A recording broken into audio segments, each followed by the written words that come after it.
All right, looks like we're live. I got the Wigster. I got James Felly. I got Keith's games in the background. Hey, what's up? And of course, I want to look at details. Oh yeah, and I got the Pete Shirey as well. So we didn't have a show last week. So how were everybody's last couple of weeks? This is good. Well, I was at San Diego Comic-Con last week, which is why I wasn't here, and it was a very interesting show. I got to meet Chris Hemsworth, which was pretty cool, and Jeff Goldblum, and the guy who's playing Black Panther, which I can't remember his name, but I had a lot of fun. It was definitely one of those shows where you want to do it once. I don't know that I'd want to do it every year because it made Gen Con feel like a Sunday afternoon flea market. Did you actually work it, or did you? Yes, we had a booth, and I worked it. But I was able to do a few of the evening festivities like panels and stuff, and I went to the Marvel panel, which was awesome. Definitely the highlight of my show. And got to do some shopping and stuff. I got a couple boxes worth of stuff headed my way here in the next couple of days, so all my loots. But yeah, it was a good show. I enjoyed the show as a consumer, but board gaming was such an afterthought that I just didn't feel How just out of curiosity, how well did they receive like a board gaming booth type of thing? Well, there was about 5 of us. WizKids was there, Upper Deck was there, IDW was there, Cryptozoic was there, but those are West Coast companies. They're so that it made sense. And they have a lot of licensed property, which is what really pushes at Comic-Con. I mean, we had Godfather and Song, so we had a few and Bloodborne, so we had a few licensed properties, but board gaming in general, I mean, the demo area was like a ghost town until like 3 in the afternoon. It was all about the exhibit hall for the first 6 hours or so of the show, and then gaming was really more of an evening thing, and it was more of a afterthought. The gaming hall wasn't nearly as busy as I was expecting it to be for the size of the attendance for that show. So, I mean, if you've got licensed stuff to put out there, it's worth going, but I think for the average board game company, they would not really be able to do well there. That's interesting. I remember, like, we did a PAX show, TMG did, and it was really weird. Like, our game, Ars Alchemia, which has gotten a lukewarm response, I would put it at, even though it's a really good game. People were really excited about that at PAX because it has an anime look to it, and so people were like, "Oh, what's this?" And they're checking it out. So I guess it's just kind of like different venues, different things. What are you doing, Keith? Rolling dice. Let's just listen to Keith roll dice for a while. Sorry. Keep going. No, I'm listening. I'm just rolling dice. Are you trying to find the dice that roll better than the other ones, or what are you doing? No, I'm playing a game. I'm playing a game, and I'm finishing it. I'm just doing my last turn. All right, well, tell us what game you're playing, and I'm trying out Tiny Epic Quest, and I just did my last roll of the game to finish it. So give us a review.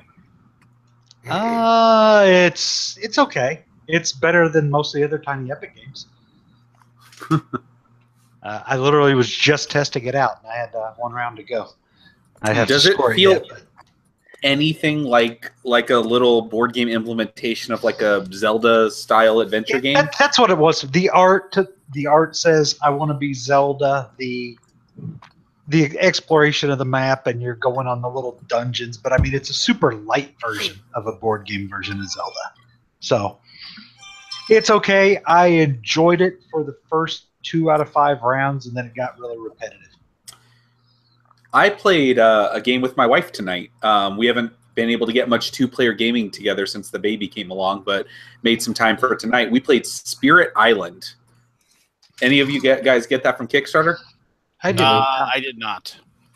Yeah, mine delivered just a couple weeks ago, and so I've been just like pumped. They, of course, committed like I wouldn't say the cardinal sin, but I mean they definitely did the thing where you got the Kickstarter package and it was just too much stuff. I mean, there's like 3 expansions and all of these promos and blah blah blah blah blah. And so like it's just a crazy ton of stuff in the box. So we just played the basic version tonight, and we both really liked it. And I am not a co-op fan. I am somebody who just does not play co-ops, but this game I can see myself playing a lot. Like a lot. Why? And the artwork is incredible. I thought. Okay. No. Why such a positive response to it? What snagged you? So it's just feels a little bit different than most. Most co-ops kind of follow that general progression of things, and this really does. I mean, it does still have sort of a pandemic engine in it, but what you're doing is a lot different. You're building these like really interesting card combinations with your things. Every player is super highly asymmetrical. There's a strong kind of Euro element to it. It's not just like solving the puzzle. You're actually playing the game. And so there's a lot of thought that I think goes into all of your choices, and it's hard. Oh, it's hard. So you really have to work together, or you're going to get screwed bad. So I really enjoyed it. And the two factions that we played were completely different. Like what I was doing to affect the game state was nothing like she was doing. So, but we were kind of playing off of each other with it.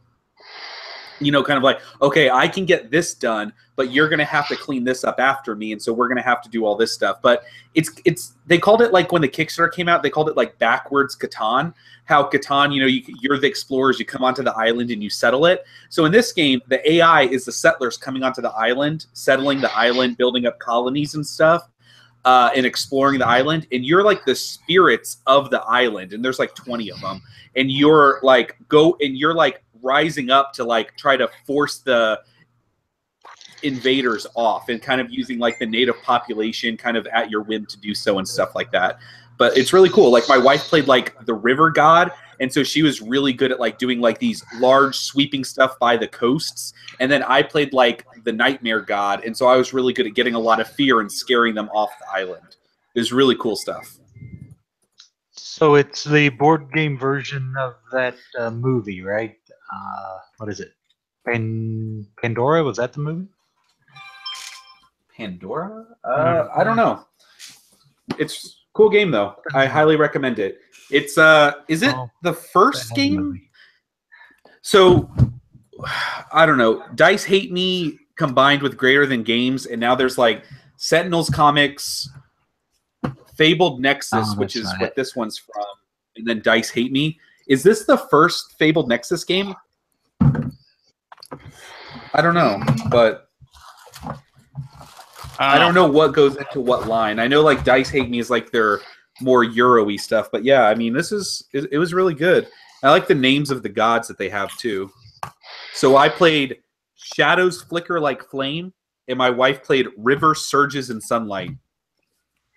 And they're kind of ranked. See, I have all these ones that we didn't even play with, and they're ranked from like easy to play, medium difficulty, and then like these ones are really hard to understand how they work. So, the movie was Avatar. The planet in the movie was Pandora. Oh yeah, that James Cameron movie. Yeah, is that that's what Spirit Island sounds like when you describe the natives fighting off the others. Well, I mean, you're the gods of the island, and you're just kind of using the natives as like tools a little bit. You're using it. Sounds like Civilization. Yeah, it's good. Highly recommend. It's really worth the play. I really enjoyed it, and I think you can get a ton of play out of the box too. So I got 2 big thumbs up for this game. Excellent. I'm trying to remember. What was that? It was called Populous. I like that game. That was like you were the god of the island. Yeah, that was an old EA game back when the Genesis first came out. That game was awesome. I love Populous. Populous and Bodokin. Those were like my 2 favorite Genesis games from the first. And when you got mad at them, you could just like create that giant volcano that if you made it big enough, then it would create like a little monster, and the monster would come out of the volcano and eat everybody. I always played Populous the same way. I would just level out the land and then flood it and kill everybody. As a god is supposed to, right? Well, maybe. I don't know. That's what I was taught that gods do. So. Oh. No, it was ported over to tons of different places. Yeah. I originally played it on the Commodore Amiga. Ooh. Yeah. It did not have the best interface in the world, if I remember, because it was like you had that weird book that was up on the top left that you would like use to go through the entire world because it had the map on there, and then the focus of the was in front of you, and then you could level out, and yeah, it was weird. I just remember you had to like give yourself give your like people powers and like level them up and stuff like that so they can go and attack the evil people or whatever. That was like the game that didn't. I think that game was pretty much put Peter Molyneux on the map, didn't it? Yeah. That was what he really launched Bullfrog to prominence. Is it? Before it was. Is it me or is everyone breaking up? It's you. Okay. Well, it's better now. I hear like Pete chewing on something, I think. Yes, exactly. but my favorite game of his was Dungeon Keeper. I love that game. You know, everybody talks about that game, and I've never played that one. Very enjoyable game, and of course, like Dungeon Lords, or whatever, was pretty much like Dungeon Keeper. What wasn't Dungeon Keeper a computer game? Yes. Yeah. I enjoyed that game quite a bit. Welcome to 5 minutes ago, Jim. Hey, my family got home. I had to say hello. Hey, when's your social deduction game released, Jim? So I had a problem with the microphone. I didn't hear anything. I said, when's this social deduction? That's what I'm talking about. You know, I used to have a friend just like you, Keith. That guy was an asshole. You're better off without him. Like I said, just like you. Oh my. Gen Con, you know the answer to that. I'm just giving you a chance to plug your game. That's all. That's all right. Thanks. I appreciate it. But it's makes me uncomfortable to do self promotion. Well, that's why I'm doing it for you. And I love you for it, man. I love you for it. But I will tell you one thing that I did do. I got 6 banners made for the booth. Each one is 18 by 30 inches of each of the cards in the game with no words on it, just pictures. They'll Cool. look very nice. Yeah, they'll look very nice in the booth. The art is fantastic. Do you have dancers to dressing up like the different people on the cards? Herself as the dancer card, yes, and she is going to be doing a dance to the music of a group called Black Bear Combo. They did a kind of gypsy theme music. They're out of Chicago, and they gave us permission to use their music. Correct me if I'm not, but didn't they break up and the singer went off to form Grizzly Bear Single? Ha ha ha ha ha ha. That was actually a musical laugh just for you. Yeah, so I'm excited about it. It's gonna be. She never shows me what she's got dance wise until the day of the con, so hopefully it'll be good. She hasn't let me down yet. You should be very excited about it, man. Yeah, I am. I'm very excited. Way out in the Netherlands again in terms of location, but you know, what are you gonna do? What booth number are you? 2557. About two aisles in from Entrepreneur Avenue, which is over by the I guess it'd be the southwest bathrooms.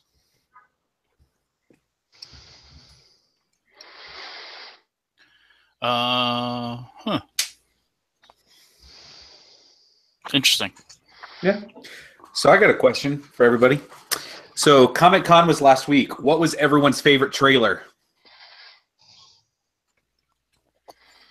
I liked the Thor one. Thor? Yeah. Yeah, I thought that was a good one. They had I'm biased. and on there. I mean, Defenders was okay, but I don't know. It feels like they're gonna have too many cooks in the kitchen on that one too. So I like the Inhumans. It was good. I think the movie's Yeah. gonna suck, but I love Medusa. The Infinity And August, we're Infinity getting- Wars trailer was probably my favorite, with Black Panther a close second. I have got to say that Stranger Things season 2 trailer, like it hit it for me. Like everything was like got me super excited for that. Did you see that they released Stranger Things on VHS? And That's they released awesome. the soundtrack on audio on a cassette tape. That is pretty cool. That was Really, brilliant. I think it's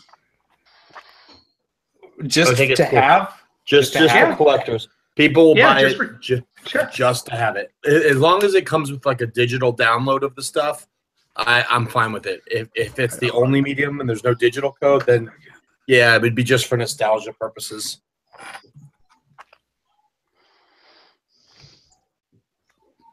Yeah, I'm still irritated with the way they messed up a couple things in Stranger Things. In terms of the character, the very end, the last scene of the show, I thought was not well done.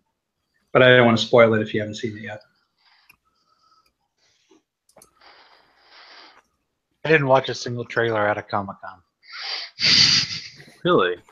I only Everybody's watched the been ones I freaking was out actually about at. the Ready Player I One. just saw the Marvel ones because I was at the Marvel panel. I didn't see any of the other stuff. Like I heard the DC one was awful, but I didn't see the Stranger Things one or the other one, the Defenders one, because the Defenders one was a different panel.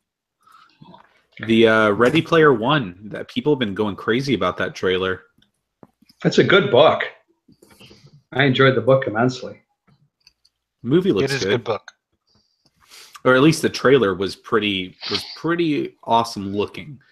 So So the movie that I'm actually excited about seeing is Death Note. Well, that's. I've It never looks like. watched an anime one time in my life. Well, I just started Death started Note's not watching it. It's really good.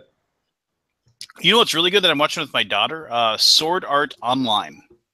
I've heard of that before, but I've not seen it. So here's the premise of the game. So basically, the show. So basically, there's this game, like think World of Warcraft, right? But it's like super virtual reality. Like you plug in, and like you have a helmet and everything like that. And so when you go into the game, you're like in the game, right? And like so when you walk around, you're like walking around in the game, so like that. So It's you're just basically Ready Player One.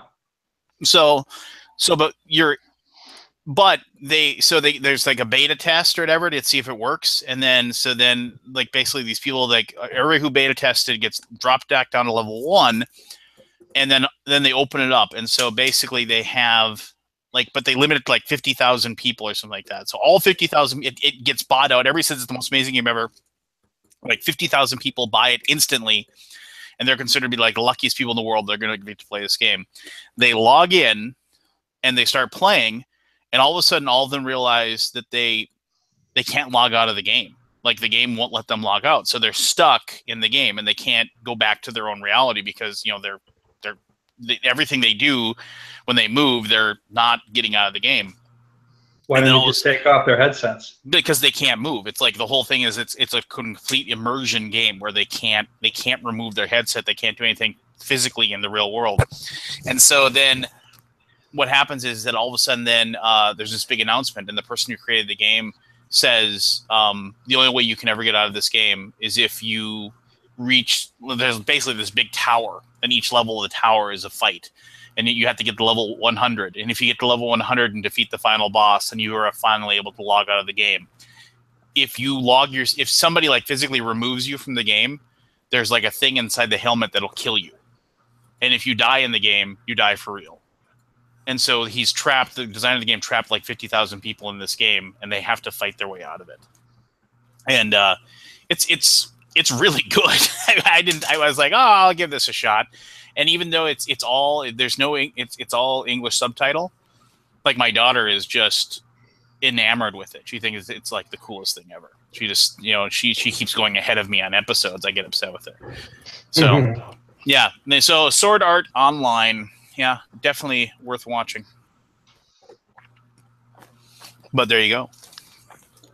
Well, I'm going to put a plug in for Death Note if you haven't seen it yet. Because the thing I like about it is it's one story. It's not episodic at all. And I think the anime is different than typical anime. I think it's more well done. But I think the characters have interesting interactions, and it's a lot deeper than a lot of anime in terms of what is right, what is wrong, who is good, who is evil. I'm really enjoying it. And I think that the movie with Willem Dafoe playing Ryuk is going to just be awesome. They'll probably screw up on the human characters, but Ryuk looks like he's done well.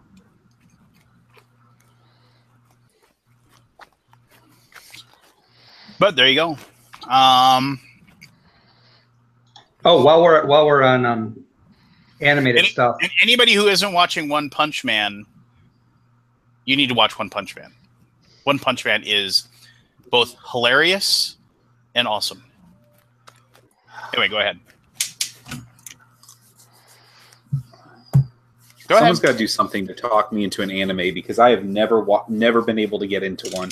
Okay, One Punch Man. It's 10 episodes. That's all that's out there right now. Okay? The whole premise of One Punch Man is, imagine if you were a superhero, you can't get hurt, and you defeat everybody you meet with one punch. And then he's the most bored superhero of all time. And like everybody's always like, and there's this whole world of these superheroes that basically they're always trying to one up each other and trying to be the most powerful and the best superhero. And they don't believe that he could possibly be as powerful as he is because it's just so illogical. So they come up with all these excuses. So like big giant sea monster king guy shows up and just lays waste to this town. All these superheroes get beaten up by him. One Punch Man just happens to run across him as he's going to get his groceries just because he doesn't really care. And he's just so lackadaisical. He runs into him, and the guy is in mid-speech talking about how he's going to grind One Punch Man to a pulp. And all of a sudden you see him, and half of the guy's body is just ripped apart because One Punch Man punched him once and killed him. And then he just continues pushing his shopping cart to wherever he's supposed to go. And he's like, yeah, I defeated that guy. There's no way. He must have been really, really wounded from before. There's no way you can be that powerful.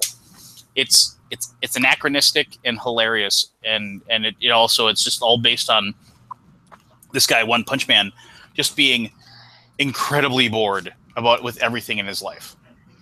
Is it on Netflix or a streaming service? Netflix. You can watch all like 10 episodes that exist for it right now on Netflix. I'll give it a It's shot. not dubbed though, because I'm watching it right now. You're gonna have to read. Oh Jesus! The subtitle, but I can't do that in work. It's okay. You can actually focus on something and just focus on something. Well, when it's really hard these days. I'm going to tell you this, and you might, and some people might disagree with you, but when your kids or your kid, and if you have more, when your kids get older and they're like talking and loud, and you're trying to watch TV, putting the subtitles on for just a normal TV show is something that you will do just so you can actually tell what's going on. So you're like reading the TV when like your pets and your kids and everybody else are like, screaming at the top of their lungs and going crazy around you. You're still able to watch your show and know what's going on because you can read the subtitles.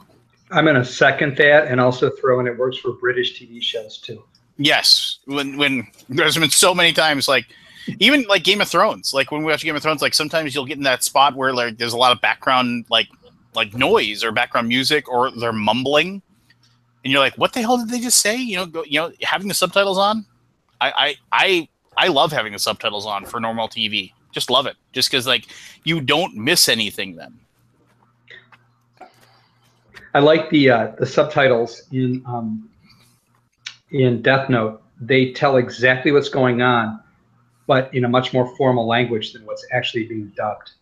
They're not different in terms of intent, but the character might say, "You really did an excellent job deducing that," where the subtitle might say, "Your powers of deduction are most impressive." It's kind of interesting to get that double going on.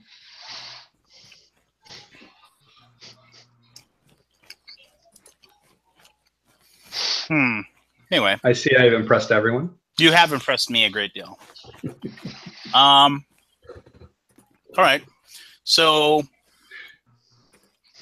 what else is new? Does anybody? And I'm going to maybe possibly edit people. Does anybody have any grievances that would be funny for me to hear to air at this point? Stop it.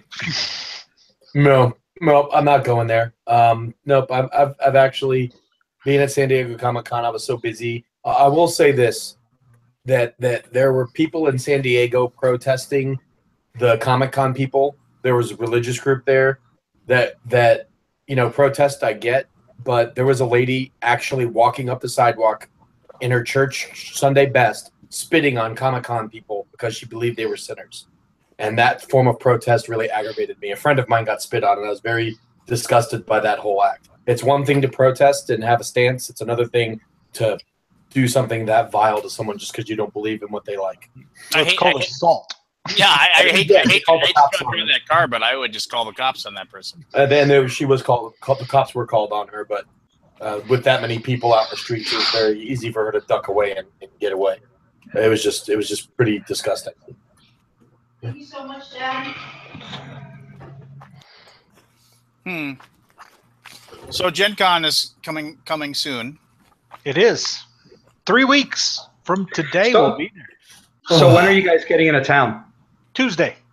None of your Tuesday. damn business. Monday. I get in on Freaking cheaper. I get in on Wednesday. I'm crazy. You're coming in on Wednesday? Yeah, Anthony's coming in Tuesday as well. I get to. I'm trying to figure out when to have you guys over for drinks.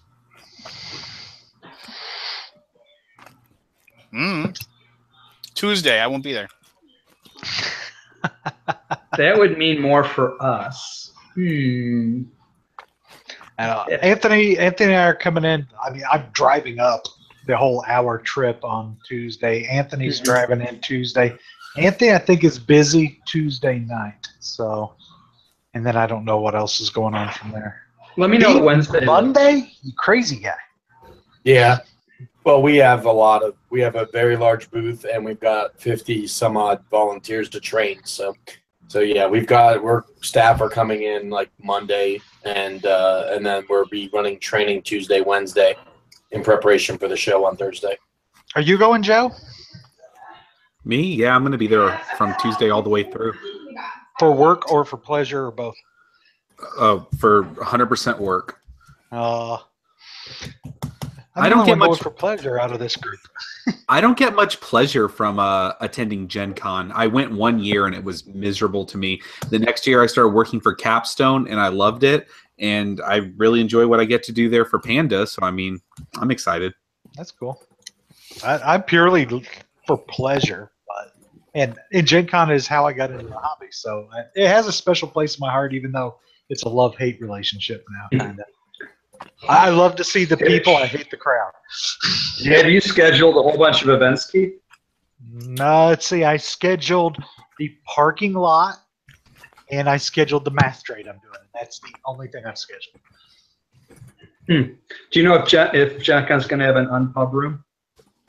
They don't have an unpub. They have their first exposure Yeah. playtest hall. So Yeah, I did that. I did that a couple of years. Because that's where they double dip. They charge the attendees and they charge the exhibitors. And right? I guess it's just like the vendor hall too. But Yeah. So I've not done that, and I don't know that I will either. I used my first Gen Con was just driving up to Indy, checking it out, and then the second was the same way. And then I bought my first board game at that one because I used to have video games, which is why I went up. But then my first Gen Con, I said, as a board gamer went to, I scheduled the crap out of all sorts of stuff. And like where I was running from one event to the next and one event to the next. I was doing some RPG events with friends as well. And then the next year I cut that back even more. And then after that, I'm like, you know what? Screw it. This is just too much work. And so now I just fly by the seat of my pants and do whatever I feel like. Now didn't you have a group of people you used to go to Origins with? I went to my first Origins 3 years ago, I think it was, and I took buddies with me the past 2 years, which is my game group from Right. here in town. And part of them go to Gen Con with me. We all went a couple years ago. Then 2 guys said, you know what, it's just too big a mess, and they stopped going. So just me and one other guy go now. If I didn't have to work, I wouldn't go. Yeah, Right. same here. I wouldn't either. Well, and to be honest, if I had to travel more than driving to Indianapolis, if I had to get on an airplane to do it or drive 5 hours, I wouldn't do it. Yeah, I only do it because I live here. But like I said, Of video game, is anyone playing Albion online? nope. Nope. Very good. It reminds me of Ultima Online. If any of you old timers remember that one. I remember Ultima Online. I remember. I love Ultima Online. This game is like Ultima Online 2017. My favorite part of Ultima Online was dealing with walking on ice. That was the first game I think I played where they had you slipping and sliding on ice and maintaining momentum and stuff. It was awesome. Yeah, I remember playing Ultima Online. We have so many great memories of this. Like, just it was so glitchy at the very beginning. One night, something happened. There was that one dungeon that was near like the opening area, and like you go into a dungeon, there'd be nothing in there, right? You'd walk around, and you'd be like, "This is a dungeon. Where are the monsters?" And it was like annoying, you know. But one night, like something happened where tons of these monsters started spawning in the dungeon. And so people that went in there had gotten killed. And so then more people went in there and got killed. And then more people went in there and got killed. And so like outside this dungeon were literally like hundreds of people in those. Remember when you died, you'd come back wearing that white sheet? Mm-hmm. And they were just sitting there and they didn't have their gear, they didn't have anything, and they wanted to go and get their stuff. And they were recruiting other people to go in there. Corpse runs. And try to like, fight some of the monsters. But everybody who would go in, like they go in, there'd be so many monsters, it would lag so bad because there was so much in there, they get killed almost immediately. So then these ghosts would come out over and over again. So like literally one of my friends, like literally there was like 100 people. Like he went in, he said, I'm gonna pop in there and then I'm gonna pop straight out. I'm gonna see if I can do it. So he popped in and he popped straight out, still in full armor, still in everything, so he didn't look like he was beat up. And you know how when you talk, like you put that little like spoken word bubble above your head? Mm-hmm. He just said, "It's clear, everyone, it's clear." Unboss. Everybody goes rushing into the dungeon in the vain hopes that they're going to be able to get the stuff off their corpse. Nice. Seconds later, just ghosts come pouring back out. Clear my ass. and the MMO griefer was born. Yep. I had a lot of fond memories of Ultima Online. I think that's why I'm liking this game, because it has a lot of similarities to it. I think my favorite video game of all time was Eye of the Beholder 2. Great game. It was awesome. 1 was really good. 3 sucked so hard. But 2 was awesome. Sorry. So there was these are horrible stories because they are griefer stories. But so like this one time, like you know how you can get a boat. Like you get boats and like you could open up your plank, and if the plank was down, people could come on your boat. Mm-hmm. And so the same guy, my buddy, somebody had left their boat open, and so he went on his boat, and then he like looked in the guy's hold, and he had just tons of stuff, weapons and magic and all this stuff. And so it was just sitting there, but because he had gotten on the boat, he started just grabbing this stuff and taking it. And so he was just like, and the guy was like, "Hey, don't take my stuff." And he's like, and he's just taking it. He doesn't care. He's just, he can't even move. He's so weighed down, right? He can't even move. He's got all this stuff on him. And so, and they're right next to a town. And so the guy goes into the fighting stance to attack him. And because the guy's yelling guards, guards, but he's technically not stealing anything, so he doesn't have the mark on him till they get attacked by the guards. So the guy goes to attack and starts attacking him. He goes, guards! The guards show up, kill the guy, and then he loots his body as well and sails away on a ship. And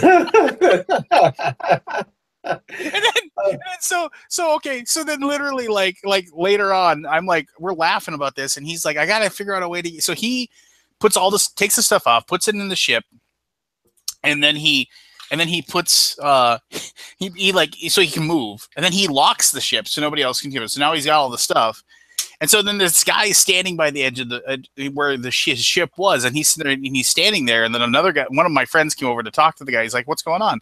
Oh, this guy stole all my stuff. He's like, really? Yeah, he stole all my weapons and armor. And so then my friend, of course, runs by yelling, weapons and armor for sale! Weapons and armor for sale! That's him! That's the guy! Right? Just that game had no, like, they let people they let people play, right? They didn't they didn't stop people from having a. So why is Albion Online so good? It's very much the same as Ultima Online. Player-driven economy, regional economy, so you don't have a world bank. The levels 1, 2, and 3 are PvE, but when you go into levels 4 and 5, it's a PvP, so you can go out crafting and harvesting, and you can get ganked, and all your loot drops on your corpse, and you can have an island, and you get your own private island. You can build your own like houses on and crafting facilities, but it can get raided and stuff. It hits every button that Ultima Online used to hit, and it's super like easy. I mean, it's an app-based game, so you don't even have like a huge install. You can run it on an iPad. It reminds me a lot. It's in that Diablo style over the top. Can you get killed while you're not playing or anything like that? No. When you log out, your character goes away. But if you are like AFK in a PvP zone, yes, you could absolutely get ganked. What about your stuff? What about like your town or your island or whatever? Can that get destroyed while you're not playing? I don't think it gets destroyed, but I think if you set permissions, people can come in, and like if you leave it open in public, people can come in and take your stuff. So you have to like keep it private, or if you're in a guild, your guild keep can be raided like every so often by opposing guilds, and if you don't defend it, you could lose stuff. But is it pay to play kind of thing? Is it like no? It's free, but you can there's no microtransactions. There's a premium service that if you pay like $9 a month, you get like extra gold and extra XP. But you can also take in-game silver and gold and convert it to cover the monthly, so you can actually play for free the whole game. So it's just easier. Yeah, it's a very cool model. A couple of guys at work actually got it and talked me into picking it up, and now I'm really glad I did it. It's pretty cool. Maybe I'll check that out tonight. I got some work I got to get done tonight. So, hey, I was going to ask you, why isn't Song of Ice and Fire Tabletop Miniatures got $1 billion like I thought? I don't know. It's there could be any number of reasons. It's a higher base pledge amount. It's close to Gen Con. People's wallets are tight. It's still going to do very well. I mean, it's still funded in less than an hour, and it'll still do very well for a miniatures game, but. Yeah, I never expected it to be the next Kingdom. Funding in less than an hour. That funding in like close to an hour for CMON, that's like a failure though, right? Yeah. I didn't expect this thing to be the next Kingdom Death. I knew that it was a tactical tabletop miniatures game. It's not a board game. I think that's the problem. Yeah. Yeah. If it was a board game, a true board game in the essence of a board game, I think it would have similar numbers to like Rising Sun and other games of that ilk. But being a tactical tabletop miniatures game, I'm sure that threw off a few people.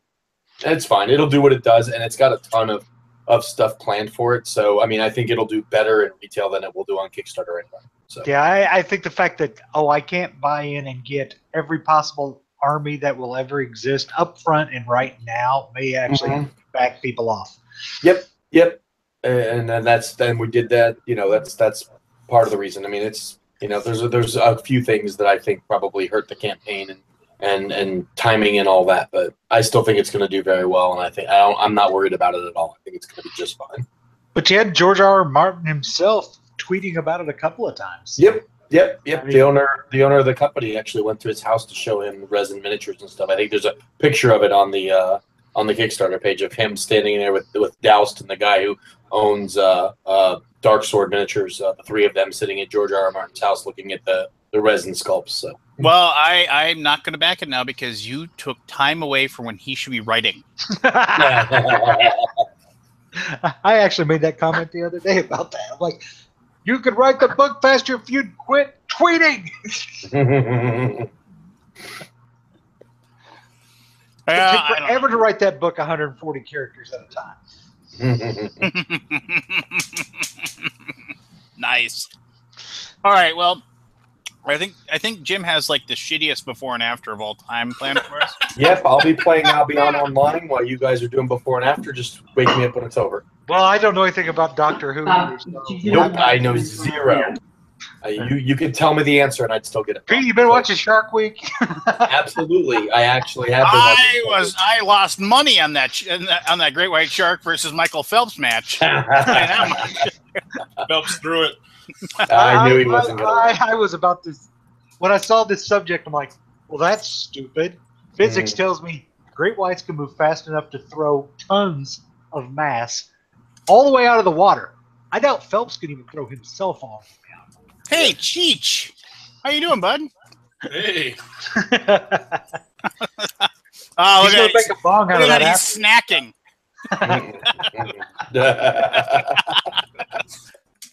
Got the hungries there for us? Why don't you pour yourself a drink and relax there, bro?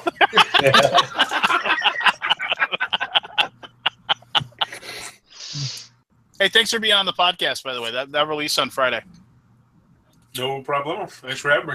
Yeah, you had some excellent advice and opinions, so appreciate that. If you're not listening to the TMG podcast, please do. Forrest was my guest for this week. It releases on Friday. You can find us on iTunes, Google Play, and Stitcher. I'm done advertising. All right, Jim, let's do your shitty before and after. Yeah, this is what it's like, and I pay you guys to be my friends. Jeez.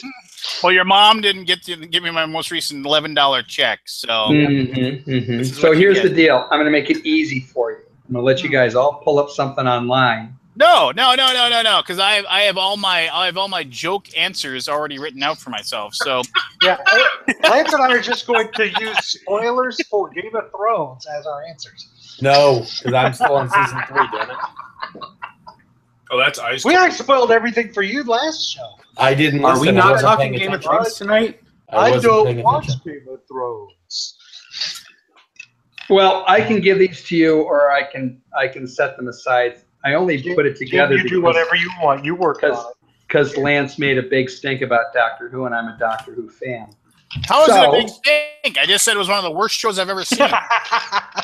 I know. Well, that's an uninformed child's view, but still, I respect it. It's yours.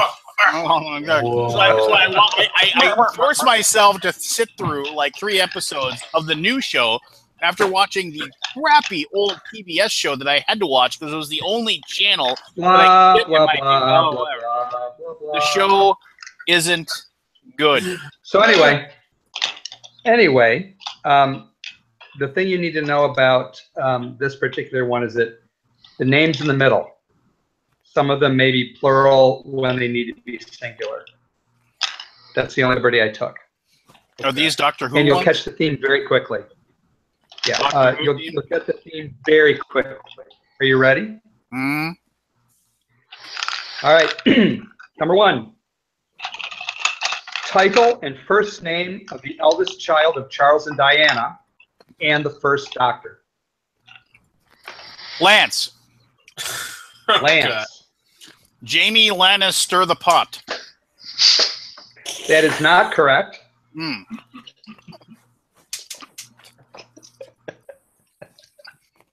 Oh, man.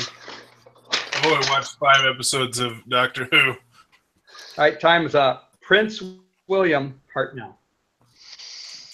William Hartnell being the first Doctor. Nope, we Number missed 2. it. Best known as Eddie Munster and the second Doctor. Lance. Nobody? Nobody's going to call out for this Lance. Lance. No, one? No one? Nobody? Lance. Lance, go ahead. Jorah Mormont-Pelier.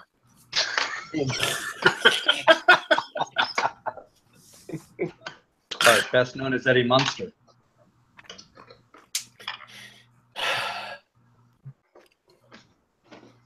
Don't know that either. How I can don't you know not that either. remember Eddie Munster? Butch Patrick Troughton. where's Anthony when we need him? Yeah, no kidding. He would get the He's probably screaming that he knows the answers. Oh, I'm sure he is. He's probably in chat going, "You dumbasses." Number 3. Be right back. Flamboyant piano playing rock and roller with large glasses and the third Doctor. Lance. Elton John. Lance. Sandor gainfully employed. Keith. That is not correct. Keith. Elton John Snow. Oh! The Elton John power gets Keith.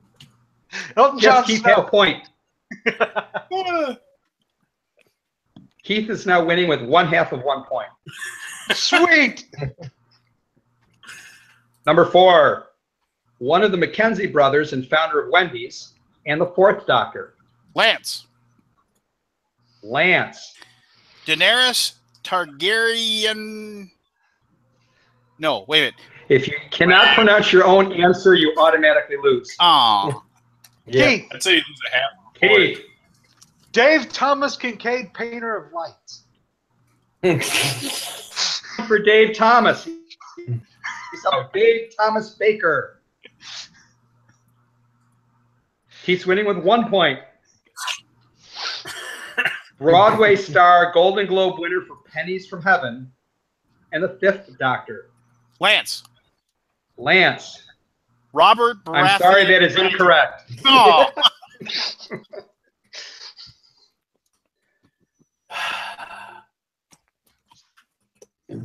No. Nobody? Bernadette P. Vampire with a heart and the sixth Doctor. Vampire what? Vampire with a heart, living in dark shadows, and the sixth Doctor. Lance. Lance. Sir, say anything.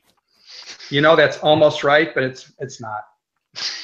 Was that a John Cusack reference? No. I got nothing. Barnabas Collins Baker. How can you not get Barnabas Collins? Come on, guys. I don't know. All right. Jane Lynch's tracksuit wearing coach and the seventh Doctor. See, now I forgot the freaking characters from Glee because it's been forever. Her last name is that of a cat who chases around a mouse. Oh, I know this one. Lance. Lance. Aria Hotel California. No, that is incorrect. I love that you actually slow played it. Sue Sylvester McCoy. Oh, okay. Oh, Better known- boy. Better known as Duncan MacLeod of the Clan MacLeod and the eighth Doctor. Adrian Paul something. You know, it would work if you preceded it with your name. Pete Adrian Paul something. That's right. Pete, Adrian Paul McGann. Half a point for Pete. Yay! I'm on the board. Best known as MASH's Father Mulcahy and the ninth Doctor. Keith. Keith. William Christopher Robin. Half a point. Wait. Forrest. Forrest. William Christopher Eccleston. Full points for Forrest. Oh, man. What a suck up. Told you I watched 5 episodes. We watched that season. Come on. He didn't know the William Christopher part. I totally did. I totally believe Keith. Half point for Keith. Forrest -1 for not playing well with others.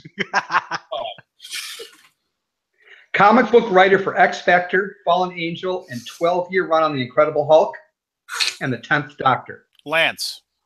Lance. Roos. That is not correct. Roos Boltana-Bricks.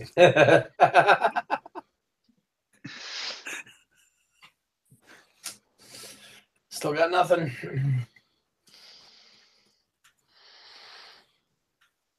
Peter David Tennant. Ah. Founder of the American rock band known as DMB and the 11th Doctor.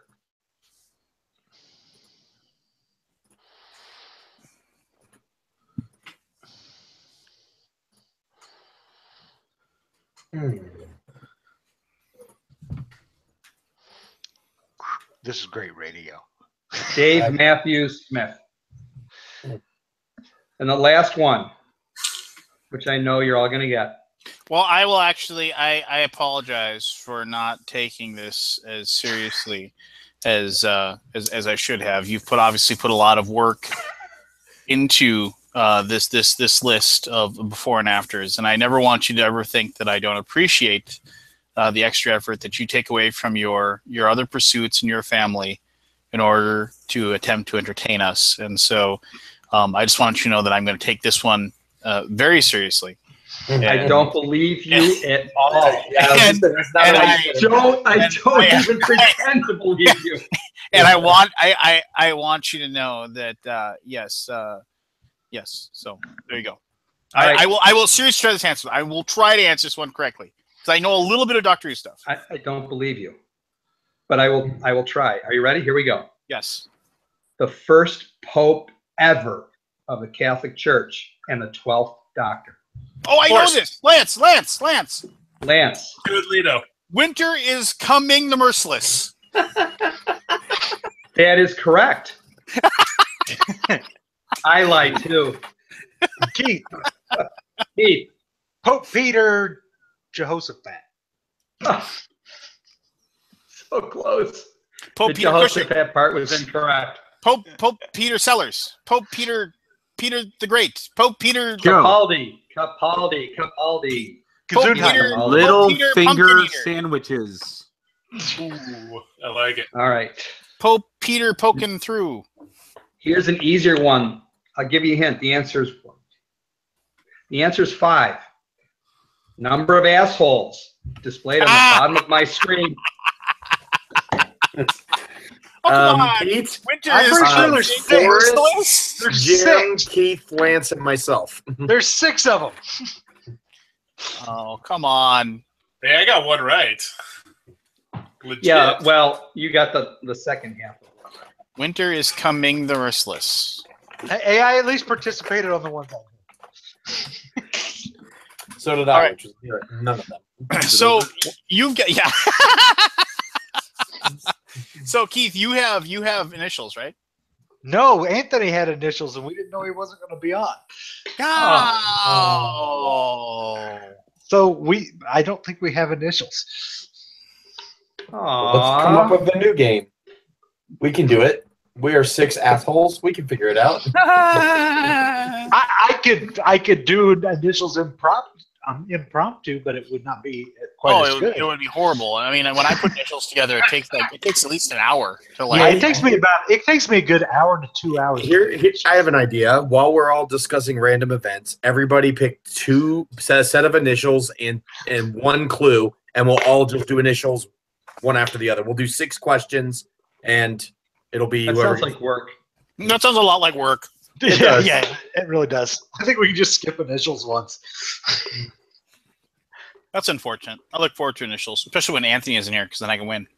Oh, man, this is so When unfortunate. Anthony's back, he has He to. totally just gave us a great idea. I like pizza. I mean, Anthony can send me his initials, and I can give them to you guys. But I like that it'd be idea. up to Anthony, if Anthony's listening and can. He said he had them ready last week, so I'll give Anthony. He's in the minute to see chat. if he's got them. Yeah, If he's in the chat, why doesn't he just hop on? he's got family in or something, so he's not allowed to talk to us because he's not.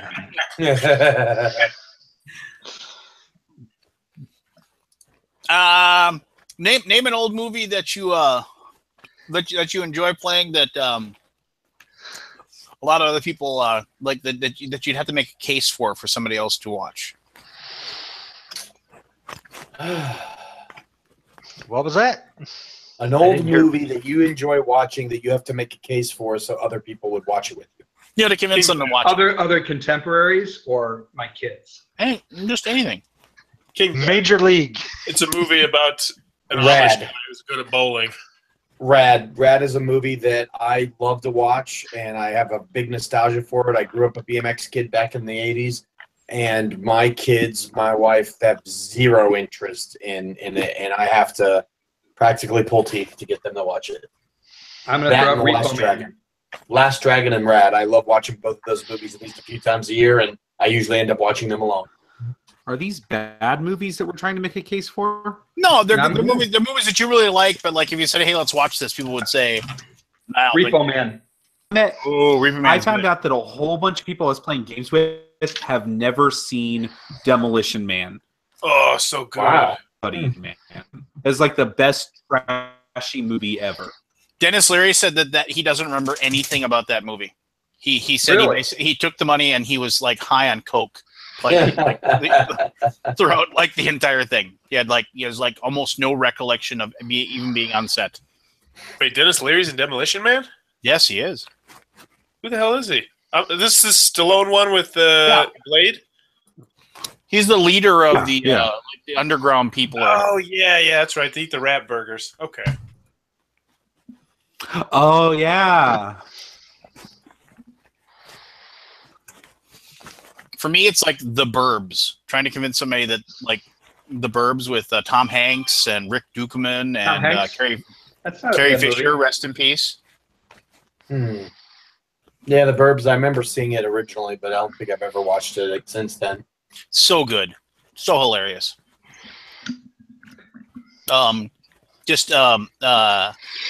Brother Theodore plays the like weird like evil uncle of the crazy family next door. Just plays it so well. Yeah, All so right, good. so I got a different theme for you. Old movies, you get two answers for this. Old movies you like that have not aged well, and old movies you like that have aged surprisingly well. Well, Untouchables. aged well for me. Jaws still to this day best Yep. shark movie ever. I'll give you that one. Agree. Yep. But You can't- Untouchables did not age well. Go watch that again. No, it didn't. Let's see. Mine is Heat for what aged well with It did. Pacino. Love that movie. And then the Ernest movies did not age well. Forrest, that's a perfect answer for you. That is a totally perfect answer for you. Tombstone aged well. My wife came home and brought me beer. I do not think that the Warriors aged well. They're going to do another version of that, I just heard. They're Yeah, playing- I Are heard they that really? too. Oh my god! I think You know what? Clockwork Orange aged well. Yes, it did. None of the Lethal Weapons age well. I was cured, all right. Look at this. This is if any of you ever come to if you like beer, and if any of you ever come to Moorhead, Are I those will eggs coming out of a blender? I will take you to Junkyard Brewing, which is a little tiny brewing company here in town that like they make the best beer ever. My wife went What's out coming there. out of the blender? Looks like it is strawberries and hops. Ah, This is a brand new flavor. I haven't had this yet. I'll tell you exactly what I think of it. Here, hold on. I'm kind of a beer snob. only beer? Well, I'm a snob when it comes to whiskey as well. Good for Hold you. on. Ooh, it's got a good aroma. It's got a little bit of citrus. Hops is like just a little hint. Little Aluminum hint. smell? Little smell of aluminum. Yeah, I don't have a cup to pour it in right now. So hold on. Okay. Hold on.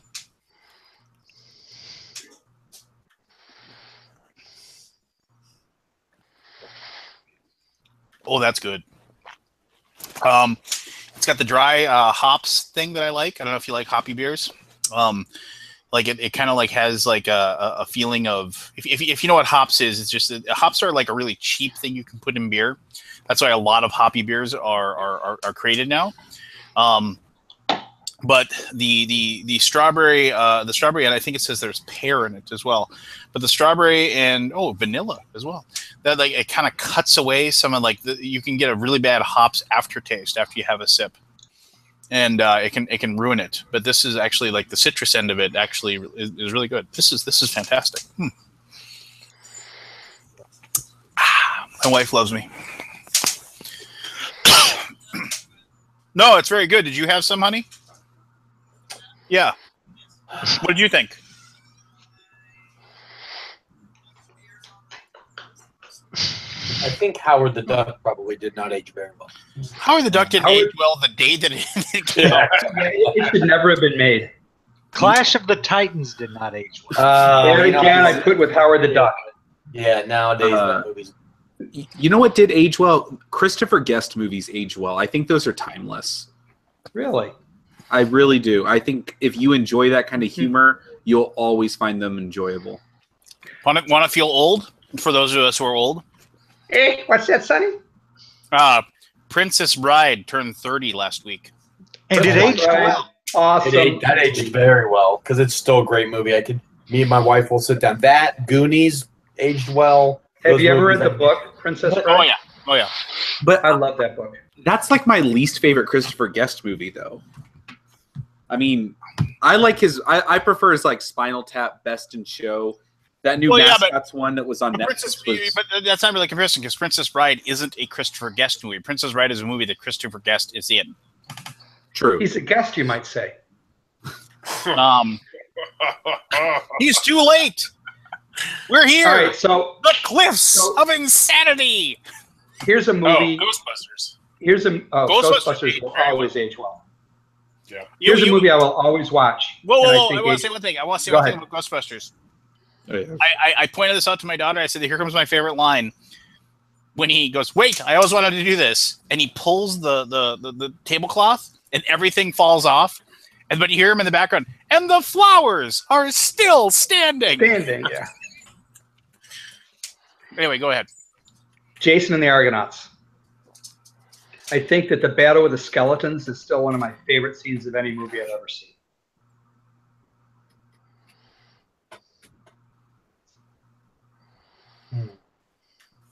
Ray Harryhausen at his finest. Okay. Stand and Deliver aged really well. Another one that aged really well is Terminator 2 because those effects stand up today. I didn't think the movie was any good, though. I couldn't stand the movie was fantastic. The liquid Terminator was pretty cool effect. It still looked pretty cool today. Yeah, I could see that. You know, I looked online just to see like what the the media would say, and I was surprised at some of the answers. Top Gun was in a lot of the top 10 movies that didn't age well. I don't know. I don't believe that one. Batman, the original Michael Keaton Batman. You think Top Gun aged well? No, I don't think it aged poorly. It's still an entertaining movie. I would watch Top Gun. Anthony chimed in saying The Golden Child did not age well. With Eddie Murphy? Yes. Yeah. Yeah, I can see that. No, I think that was his guilty pleasure movie that he got. Probably. That was a cash in my money movie for him. Godfather aged incredibly well. I watched that Saturday. Still fantastic. And that's the first time I watched it the way it was actually made, because when I tried to watch it, I actually watched Godfather for the first time about 6 months ago, and it was the one on HBO where they had cut 1 and 2 together, so that it was sequential. So I had no idea what was actually in The Godfather until Saturday. So the first 10, somebody pointed this out, the first 10 minutes of Godfather does more like exposition and explaining like the roles of the different people in the movie and what they're doing and why they're doing what they're doing through so little dialogue. And it sets the scene for the rest of the movie perfectly. I mean, it's the cat that he's petting was a stray cat they found on the set. Nice. That what's his name just happened to pick up and thought he'd be like, he would just have a cat in his lap when he would talk, right? Yeah. When he'd be talking. I played the game yesterday. Great game. It is. I think it is one of the best implementations of theme in like a worker placement game, at least. Just my opinion, but I really think it feels like you're trying to be a mafia family because the shaking down, the completing the jobs and stuff like that. It just really works.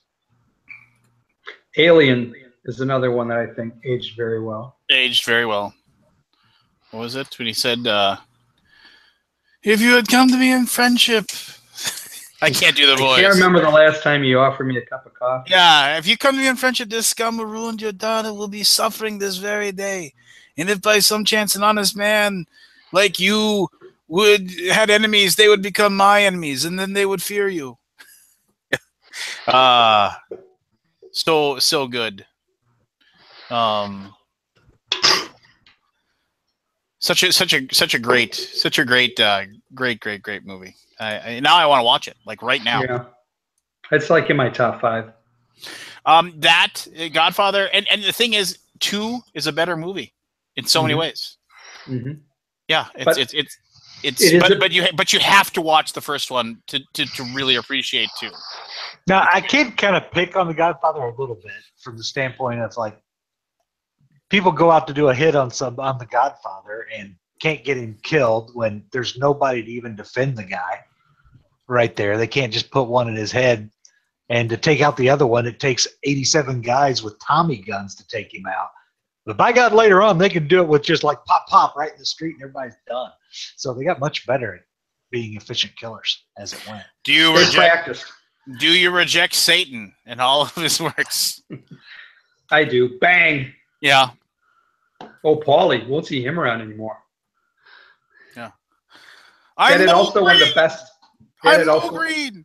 One of the best ad-lib lines in any movie too, which was "Leave the gun, take the cannolis." Take the cannolis. Yeah. Why would you leave the gun? That's what I don't understand.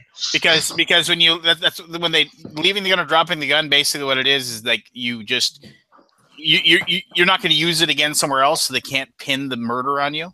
You know, so like if you were picked up and you had that gun, and they could prove that it was used in the murder somewhere else, if you just drop the gun right there, you're just saying, I don't care. Why do they have Michael drop the gun after he shoots Scalazzi and the? I don't know. Throw it in the freaking river or the bay where nobody's going to find the gun. Because that's the deal. Everybody sees him do it, but nobody's going to come out and say they saw him do it because. Well, with that one, I understand. I'm talking about the one in the middle of nowhere. Because there's no reason. Why leave the gun at the crime scene? They didn't have the forensics to track it back to the person back then. It's like DNA. No, but they were worried about prints because they talked about the print. Yeah, but they taped up the handle.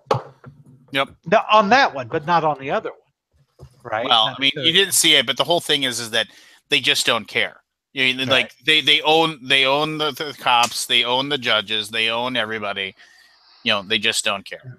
You know what I like? I like that thing where it's just like, it's like, I'll give you till tomorrow to give you my, to let me know what you'll do or whatever.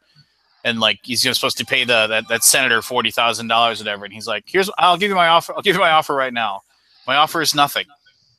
And then, and you will, including putting up the, like, whatever, the money for which I think you should do as a favor to me. Yeah. Just, so good. And then he wakes up in bed with a dead call girl. Yep. No, just like I said, I already want to go watch the movie right now. It's such a good movie. Yeah, I need to watch 2 properly now, since I've now seen the first one properly. Yeah, it's a shame they never made a third one. Yeah, isn't it? I mean, they had a lot of source material, and they really could have done something cool, but they just never got around to making that third movie. I know. It's a shame they never made a sequel to The Matrix also. That is true. I mean, I would have really liked to bad, I don't know why they would. Oh. The first movie, it aged all right. There were some things that were just plain wrong with it, but it was a good movie. It was entertaining. I like Trinity. I did not like anything about The Matrix. The Matrix has one awesome. Well, it has lots of awesome scenes, but the best scene, is when he finally hits the Mr. Agent Smith or whatever and breaks the sunglasses. I love that moment. And actually, like the third movie actually has one fantastic moment where when she flies the ship above the clouds, and then she's like, and she sees the sun for the only time in her life. That's a great scene. It's surrounded by a lot of crap, but that's a great scene. You know what's annoying is that the architect, like the guy that he walks in and he talks to the architect who's trying to explains to him what his purpose is in the program and everything like that. That was supposed to be Sean Connery, but Sean Connery didn't understand the script and he didn't understand why he was supposed to do what he was supposed to do, and so he turned down the role. And they were actually going to play off the fact that he was Sean Connery, and people would be like it would be like kind of like a meta thing, right? Like, holy crap, you're like Sean Connery. You're like the guy, like I watched movies with you. I watched you as James Bond, that kind of thing. And then they were going to kind of we thought like you seeing a familiar face or something would be helpful, that kind of thing. So I fell in love with Hugo Weaving as an actor in that movie. He played Agent Smith so well in that show. And he was even, more fantastic in V for Vendetta, which is another great movie. Yeah, he was good in V for Vendetta. When he was Elrond, I couldn't help but just have everything, Mr. Anderson, every single time he was on the screen. Well, Mr. Elrond. Yes. I didn't like him as Elrond at all. Couldn't stand him as Elrond. Yeah, I don't know. But what do you do? You grin and bear it. That's what they say. I have to go tell my daughter good night. So talk amongst yourselves. I'm gonna actually head out. I got to get up early tomorrow for work. So well, I was gonna say without. I mean, well, here Scott Alden's here. So maybe he must have a set of initials for us. No. Sorry. Nope. I gotta win one to do them, right? Isn't that the deal? Yeah. Fair enough. I have to go tuck my kids into bed. I will. Maybe someone shouldn't play so hard next time if they don't want to actually write the questions. Well, it's Anthony. I mean, honestly, if I had all day, there would be people I have no idea who they are. Good night, everybody. I think I knew one. I think I knew one Doctor Who. Good job on the Doctor Who's. See you, Jim. See you, man. Oh, I did get some new games in the past week and some old games and played some games since we talked about games while Lance is gone. I got First Martians in. Yeah, I played that too. I played the intro scenario and it played okay once I kind of figured it out. Yeah. For me, I like Robinson Crusoe better. I'm not going to say it's a better game, but it's a better game for me.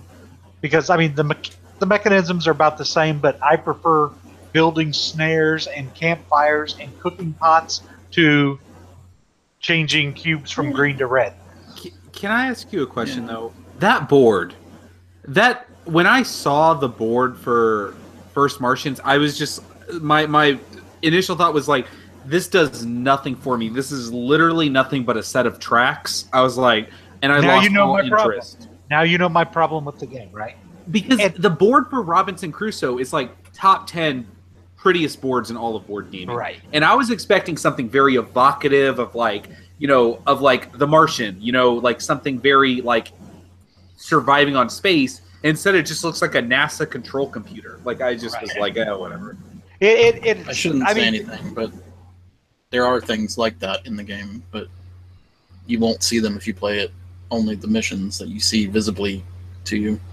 Yeah, I played part of the campaign, or the second campaign, which you're not supposed to open until you've played it like dozens of times. We just went straight down into it. So, I run Board Game Geek. I'm good at games. Let's go. Yep. And I can't evaluate it based on that, and maybe that changes my opinion a little bit getting into that stuff. But Joe's right. It looks. Yeah. The word I use is the game looks sterile. right? It's Yeah. it looks very utilitarian and boring as a layout. And I think that's probably what's drawn me away. Like you said, Robinson was gorgeous. The theme really worked. I think the theme is fine in First Martians as well. It just changing cubes from Different. green to red and managing all. There's so much crap that you have to manage in First Martians, whereas Robinson was still hard, but I felt like I had a better goal when I was doing it, and I need to play it some more. I'm not saying I dislike the game. I'm just saying I prefer the first one. Scott, have you played this Spirit Island? No, I was listening to you talk about it. It sounds awesome. I'm in love. That's totally under the radar for me because I remember they've been talking about it for years. Yeah, Like, it's so late. I think we've demoed them for the past 3 shows. So late on delivery. I'm excited to try it. I didn't know. For one, I didn't really. I haven't really given it the time to look into it, but I want to now for sure.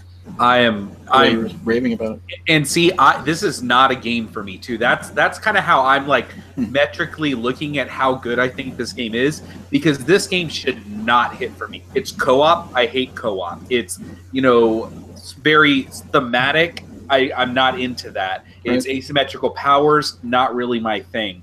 And all of those things should be working. It's very card driven. I'm not into that either. And all of those things working against it, I fell in love with it first play. Like I'm just sitting here looking at like you're like waiting to play it next time. These like 20. I'm just looking at these 20 different gods, and I'm looking at them like, oh man, this guy works so different. So does this guy. Cool. Like I'm just looking at it like just so ready to play this. Who publishes it? It came out like Greater Than Games, but it's that fabled Nexus line they did because there's like 3 lines of games now. Dice Hate Me. Is it Dice Hate Me or is it? I guess it's more Dice Hate Me. It's all Greater Than Games. They've merged, right? Right, and so now Dice Hate Me does their like midweight Euro stuff. Sentinels Comics is just the Sentinels line, and now Fabled Nexus is like their big box, like kind of. This is the first one, I think, right? But they put that other really bad Space Sentinels ripoff game in there. Oh, okay. You know what I'm talking about? Galactic. Galactic Strike Force. Yeah, Strike Force. Yeah, that game was not good. That game was hard too. And yes. I messed with Galactic Strike Force. I had a lot of hope, and then I didn't like it at all. I've got a weird gaming question I want to ask. So I really got into Time Stories, but I haven't played anything after the Egyptian one. So I played all the first ones, the Marcy Case, the Prophecy of Dragons, and then I played the Egyptian one. Enjoyed them all. Is it still worth going? Are the 2 new ones like good? Are they worth playing? I played the newest one this weekend, and I feel it was like the best one I played, but I have not played them all. Have you played the Expedition Everest or Expedition Endurance? Okay, and then you've also played like the disappointment for me. It was okay, but then you also played like the Templar Knights one. I've played. That's the newest one. The Templar Knights, yes, and it was really cool. Okay. Without saying, I don't know what to say. Like I want to talk about it, but I can't really. It's like you'll see. It's very it's Time Stories. I mean, it's got a lot of the stuff they've already done before. Unlocking the map, and that's not a spoiler. Right. But they do some interesting things in this one, for sure. I did not like the mechanism they introduced in the Egyptian one. Okay. I did not. I mean, I just felt it was just like a big waste of time and just a way to fake a bunch of rabbit holes and red herrings. Mm-hmm. Yeah, I want that whole Time Stories with more hard puzzles. Like I want like hidden object puzzles in the cards. I mean, I know the cards do that in some way, but they haven't done it as much as I think they could. That's the reason the first one is still my favorite, and most people I talk to, it's their favorite. It's got one of the best puzzles. It's because the reason I kept going with Time Stories is because when I played that first mission, the 4 of us, and when we figured out that last puzzle, we like stood up and high-fived, and it was so cool, and it was like, and I haven't gotten that quite as much with any of the other ones. So there are some puzzles in the new one that I really love. Yeah. And very cool. I don't want to say anymore. You should play it. It's good. All right, I'll get it. Yeah. I wanted to go back to Martians for a second. Okay. So I jumped right into the mission, right? And if you go to the mission, there's a recognizable voice. Some may recognize. In the there's some audio cues in it, right? Like you hit play. And Oh. it has a story, so that's neat. And so I haven't seen any of that yet. You haven't seen any of that, and honestly, it's completely different from the base. I don't know what else to say. It's not. I don't know if it'll sway you into loving it. Well, like I said, because like you were saying, like you build everything up. So you start with everything.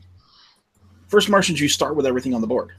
Like what you don't build much. I mean, you do build stuff, but it's not the same as you explore, you Robinson. find, you develop. Yeah, it doesn't have the same exploration and discovery feeling. Like, oh, I just made a rope or whatever, or I just made fire.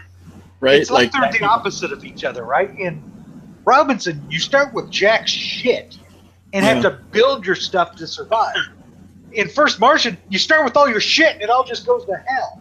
I think it was probably the wrong thing to say, and I think he probably I don't know, I want to speak for him. It'd be cool to get him on here, talk about it. To say it's Robinson Crusoe on Mars. It's absolutely not. It just uses the it's same not. name. It has one mechanism. That was one of those things.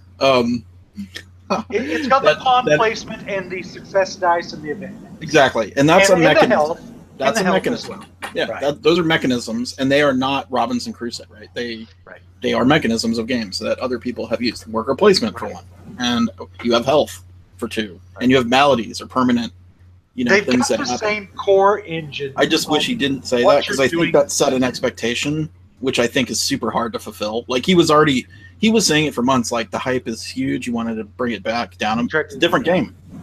It's totally different game. If he didn't say it, all be the first thing people would have said as soon as they saw the pawn placement and the 3 dice for each different event was, that's Robinson Crusoe on Mars. That's what Anthony said. He just said, yeah. And that was not a good, I don't know. I think it's a great achievement in game design, like especially with the campaign stuff that you'll see. Oh, yeah. Maybe. I mean, it's the second campaign. Like you said, like it says, warning, do not play this until you've played all the missions in the first campaign. Right, like that's what it says on there. So I think maybe that'll scare people away from it. I'll keep plugging. I didn't. And I don't know what the first campaign does. I just didn't like it as much as Robinson. Right. It's different, right? I think you nailed it with the saying where it's like you build things and you discover things in Robinson, whereas with Martians you have everything already, and it just all breaks down, and you have to try to fix it, right? And that's one. I'm working towards a positive thing. I'm trying to grow and build, and the other one, I'm just trying not to collapse. Like if they just dumped you on Mars with nothing, like you've got a full hab, right? Right. You have all your power, all your food, all those different buildings or whatever. I don't know what I don't know. Yeah. I'm going to keep working at it. I think it's still good. It just, and the rules, I think the rules needed a little more polish. I don't know. It's weird. I felt like we read all the rules and we're like, we got this. No problem. And then 2 minutes in the game, it's like, what does this rule mean? Or whatever. And it was spent a lot of time looking up and trying to interpret the rule book. But right. I think the problem with the rule book isn't that information is missing as much as there's no flow. Maybe. Yeah. It's a hard game to just say, do this, flow through to this. Yeah. Because you can put your worker on one of like 20 different spaces in the beginning of the game. Right. And it's like, what do I mean? That's like a quarter as many as Feast Road in. Actually, I'll tell you my biggest problem with the rule book. The rule book gives no examples of how the app works, and unless you're reading the rule book with the app in front of you and doing stuff along with it, there's no connotation of what the app's telling. And I think that's it took me a little while to recognize what the app was doing because I didn't. So when Rodney and Pep played, they had their names in the game, and when we played, it didn't ask us for our names; it just made up names for everything. Right. And then I think you can type them in, but it would be cool because basically when the events pop back up, it's like, oh hey, it has your name on it, and it tells you. Oh, maybe you can, and I missed that. The customization I didn't. I just 4 of our characters were called Beatrix. Yeah. So I don't remember what Beatrix. It was like a bug, right? Like the name auto name generator. And if you pictures. cancel out the character and hit it again, it'll give it a new name. I did not notice that, but it was kind of funny because we're like, hey, what did Beatrix do? It's like same person. But it is kind of cool that it says, oh, you remember when you took that wire out of that machine and then it comes back. You know, I love that part of Robinson, but you feel it feels different in the app in a way that, and you know, like. Well, the app's less predictable, and you can't cheat and top deck shuffle that into. Oh, I can see that, so I'm going to keep shuffling. Yeah. And then you finish shuffling. Oh, it's right there. You never know when it's going to come back. And then I forgot about this, but you do keep redrawing all the events until you get a real event, right? Mm-hmm. So if all of your like planted events come back up in a row, you're like reading like 5 cards. For some reason, like we had like a string of them all just top deck, and so we read. You know, you keep pushing button, and like, is this right? Yeah. It basically what it means is you're drawing the cards off the top of the deck, and you keep drawing until you get a real event. Right. Yeah. You have to resolve all the adventure cards, then you get your event. Then you get a new event. Yeah. Right. And I kind of wish they had I don't know. There's a lot of. Here's the thing. I feel like maybe it's going to polish the app. Right. It needs a little more. Right. The app is going to continue to be polished, and he's taking feedback on BGG right now. Yeah. No, he's going totally to make it better. I think he's doing the right thing. Like a confusing thing with the app is when you look at your event, it says, "Oh, you've got this," and it says duration 3 turns. So you think, "Okay, I don't have to screw with this for 3 turns before I have to mess with it." Oh no, it may go boom right there on that next turn. But at a maximum, you know what? I didn't notice that. Oh, you know, I didn't notice that either. It's a maximum of 3 turns. Oh, I was wondering about that because I felt like something's disappeared before. Like, did we? It can give you the bad stuff immediately if you don't take care of it. Yeah, so a little more communication there, I think, in the app. Yeah, that's a little bit confusing. I mean, it is, and it's not a bad first attempt. It works. I'm currently messing with this BGG filtering tool, or this new tool that you put in. Yeah. This is really, really nice. Yes. Awesome. So I'm doing right I now. like it. It's going to be my shopping list for Gen Con. I literally just clicked on Gen Con stuff, and then I was like, took the filter. I was like, show me games that are 90 minutes or longer, because I probably don't care about the rest of them. Yep. And it gave me like the 10 games that I was like, oh yeah, I might look at that one. Oh yeah, I might look at that one. I was like, it was perfect. I don't have to go through like 20 pages of like stuff I don't care about. The tool is amazing. I feel pretty good about it. There's something nice about programming a new thing from scratch where you don't have to make all the old stuff work. Like I'm kind of a new toys type developer. Like I like greenfields, as I call it, right, where you can just make whatever you want. And so the thing is, Eric has been in my ear for years. Like he's been bugging me. He's like, hey, are we gonna be able to do this for that app? You know, like so I'm like, keep a list, right? And we get back from Origins, and I'm like, you know what? I think I've got the time. Like I can do it. I can just, if I dedicate, and I honestly like I was putting in 10 to 12 hour days like constantly for this thing. And I just powered through it and I just did it all. Like, I'm just going to do it. And I got a little tired and halfway through it. I maybe took a weekend off, and then I powered through the rest of it. So probably it was basically I started coding the day I got back from Origins. And then what is today? It's a month later. It's a month later, yeah. But I think, and we, like Eric having all the user stories, we call them. If you're in software development, you might know what that is. Like you basically write like a little story about like, as a user, I want to do this. And then we had different types of users. Like Chad is like a hardcore user. So he says, I want to see all the games that are like 90 minutes or longer. So that's why that's there. Chad was like, yeah, let's see it. Yeah, so I think once we get a little more data, like we'll start doing some stats and stuff, and the aggregation will be fun to see what the games that are, I guess, the hot games. And then we can start doing our hot games room for Gen Con. Do you have any Although we're probably going to try to what's going to blow up this year?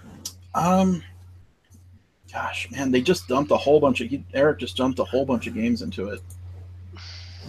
I think they're pretty limited in release though. There's a lot of demos, right? Stuff I thought that was going to be available from when I saw it at Origins is not. Let me bring it up. Yeah. Now I'm pulling it up too. I mean, And I'm just waiting on people to announce stuff so that I can. We still have 3 weeks, and basically it's probably another 100 or 150 games. there's a lot of people that haven't given you guys info, right? A lot of big ones. Yeah, it's a little bit of a Some of struggle. them won't because that's how they are. Yeah, But How do you demo Pandemic Legacy Season 2? they probably have a pre-made couple steps. They were doing that. You got 16 hours? Yeah, we did that. In fact, we did that at BGG-Con. We did a special. There's a weird question. Is anybody like really super pumped for it? Feels like there's a little less buzz for it. My group kind of found it a chore to chug out the last couple of months. We did it almost. We felt like we were doing it almost out of obligation rather than like a desire. Which is what most people I've talked to. We devoured it in like 2 weekends, and we loved it. But yeah, the last episode was like 2 hours long. Yeah, we played once a month for 4 months, and then after the second month, we were like, we don't want to keep doing this for like 3 more times. So we said next time when we get together, we just marathoned it like 8 hours straight, and then we had like 2 games left to play a month later. We lucked into a couple episodes that basically finished in 5 minutes. I don't know if you had any of those. We scored really high, but also Yellow was the special one, and I mean we got a lot of situational stuff that from what I've heard made it super easy for us. Yeah, like from what I've heard, it was very rare that Yellow turned into like the Coda or whatever. Black was ours. Yeah, and then I've heard that one's like a pain. I played a second time, and Black turned again. So I was like, I was kind of hoping for something different. Wasteland Express delivery service, pretty interesting. That's getting buzz, and yeah. I guess I can say, I mean, they've already reprinted it. Oh, really? I think that one from They've sold out before. Is going to be pretty Oh, good. Is that going to be available though? What's that? Darkness, Path of what is? It's the card sleeving one, but they're actually wrapping it around a worker placement. Yeah, that was the original game for. Yeah, I don't think it's going to be at Gen Con though. I think it's just going to be demo. Yeah. Oh, yeah, it's not going to be for. Yeah, because it wasn't even close. It was prototype. Hey, I can filter on AEG Games. I'm kind of looking forward to Thunderstone Quest, but that's just demo. It's not going to be ready, right? Yeah, I've scrolled down to the 258 for sale, and God, there's a lot of stuff that's already freaking out, right? It's like, yeah. Oh, that's cool. Edge of Darkness. You can sort by thumbs. Yes, that's nice. I'm actually interested in Whistle Stop. I want to pick that up. Whistle Stop for sure. I just read that. That looks pretty. I want to see if that's trainy enough for me to play with light people and still enjoy it. There's some kind of shitty shark game coming out. That I was about to say. Is that going to be available or a demo? It's available. Oh, cool. Dinosaur Island is. I know that we're making that, and it has been a interesting project to work on. They want all kinds of crazy stuff in that game. You've been working on it. I want to see the Terraforming Mars stuff. Yeah, I'll pick that up. It just to be so everyone watching knows I'm just screwed. So if we do this talk right now, we're screwing up our next week episode, right? Because that's next week's episode. We shouldn't talk too much about stuff. We're just gonna. But the tool people should be on there messing with it. So if anybody hasn't looked at it, it's boardgamegeek.com/geekpreview /1. Oh well, hey, we're not doing initials next week then either, huh? Because that's gonna be like a 4-hour episode just going through the list. Yeah, it'll take a while to chew through speed. Yeah, so I recorded a video. If you go to the YouTube channel Board Game Geek TV, browse the recent videos, and it's also on the BGG News blog. There's a guy in chat, Eric Burton, asking about it. So we recorded an hour of demo last night, which goes through all the little nooks and crannies of it. Although I've already written a new feature for it. If you click on the condensed view, it's like a list view, like it's just the names of the games without any. Oh, that is new. Yeah, I wrote that last night after I got off the phone with him. Nice. It's cool. It's nice to have a fresh, clean development slate to just put stuff in, right? That's pretty cool. The way it filters for me, I've got it filtered if it's for sale and if I give a shit or not. And then, it's just showing me there's a price and there's a for sale price, right? Yep. So, time to do my shopping list. Yeah, once we get all the data input, and I think Eric is still. I kept Can you Eric up past subtotal his my bedtime. prices on all my must-haves? Oh, that would be a. I should do that, right? There you go. There's your new thing to Do throw it. in. Your filter has got this much dollars. Yeah. Hey, this is your do people dollars. want, do people want to know that? I don't know. Some people might. Some people care. Yeah. Some people I don't. definitely want to use that from time to time.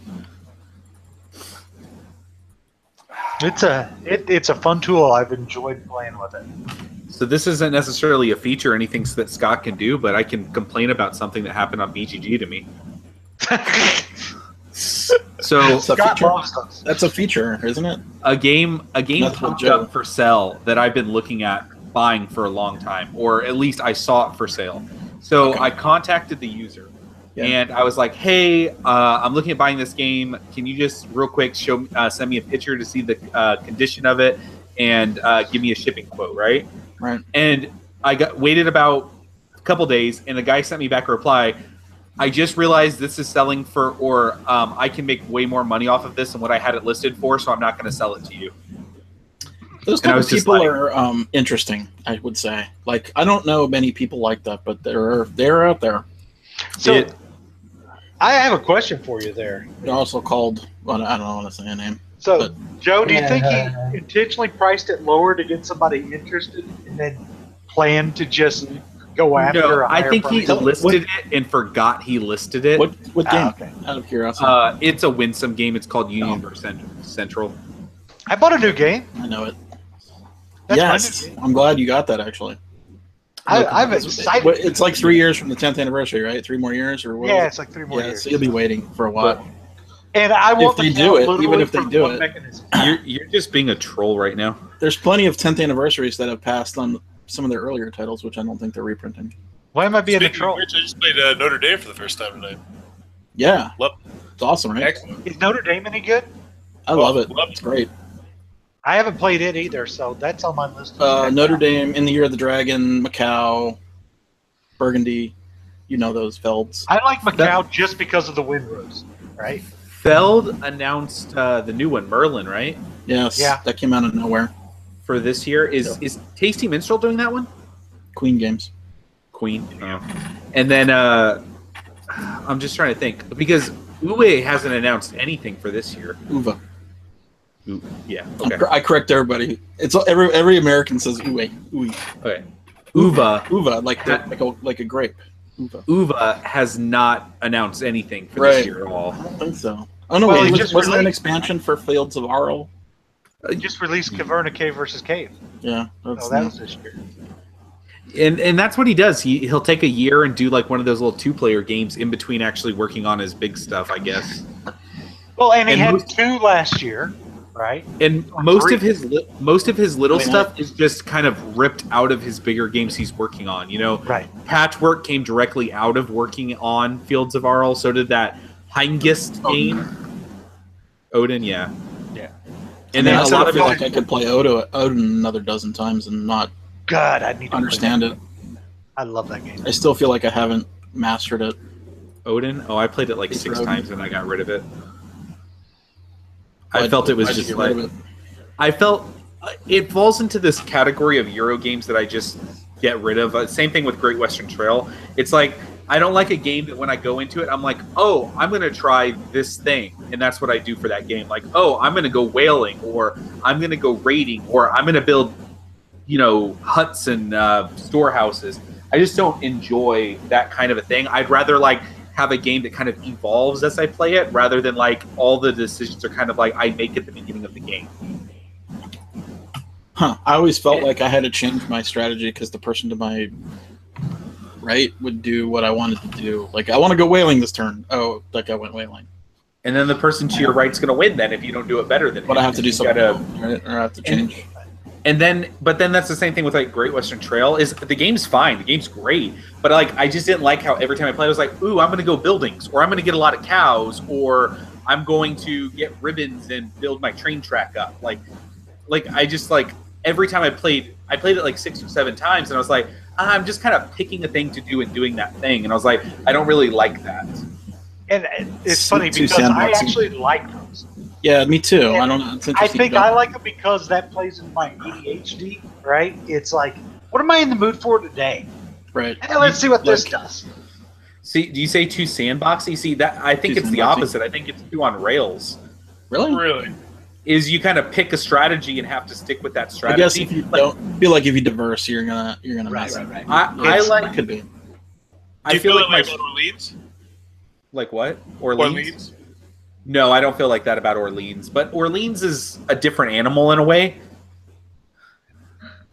I don't know. I It just haven't played it enough to remember. I just feel like I've played Orleans enough and done like several extremely different things, and it's always been felt different to me. Do you feel And that it also like plays Yokohama. Yokohama? That's what I was Yokohama wondering. has lots of feels like there's lots of choices, but I don't know if there's really that many ways to win. No, but at the same time, Yokohama also accomplishes being like a really smooth playing Euro game that like I can bust out in like 60 minutes. Yeah. So it kind of like it doesn't have that much setup. So there's a couple of things Yeah. that keeps Yokohama on the shelf above other stuff, and also Odin feels like a lot of other stuff, and Yokohama doesn't necessarily. Okay, Has a unique feel to it. it's fair.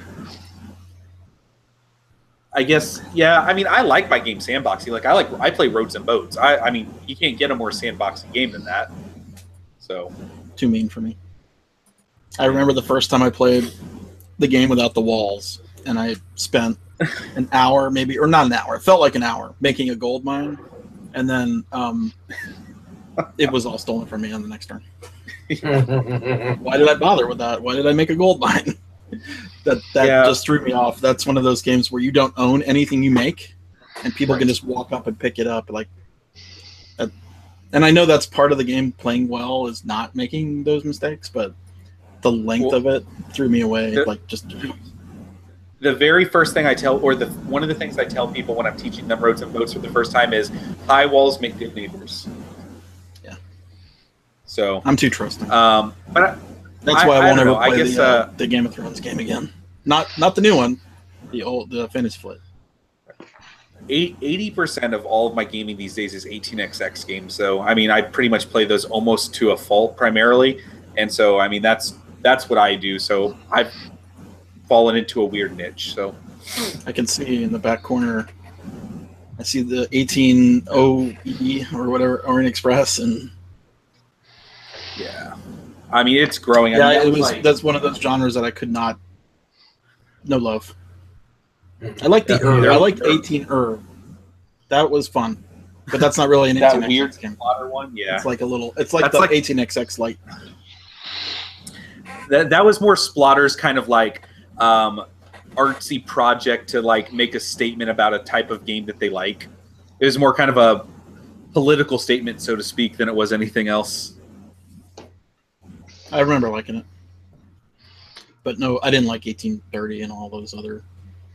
I've tried a few, not for me. Everyone's know gotten.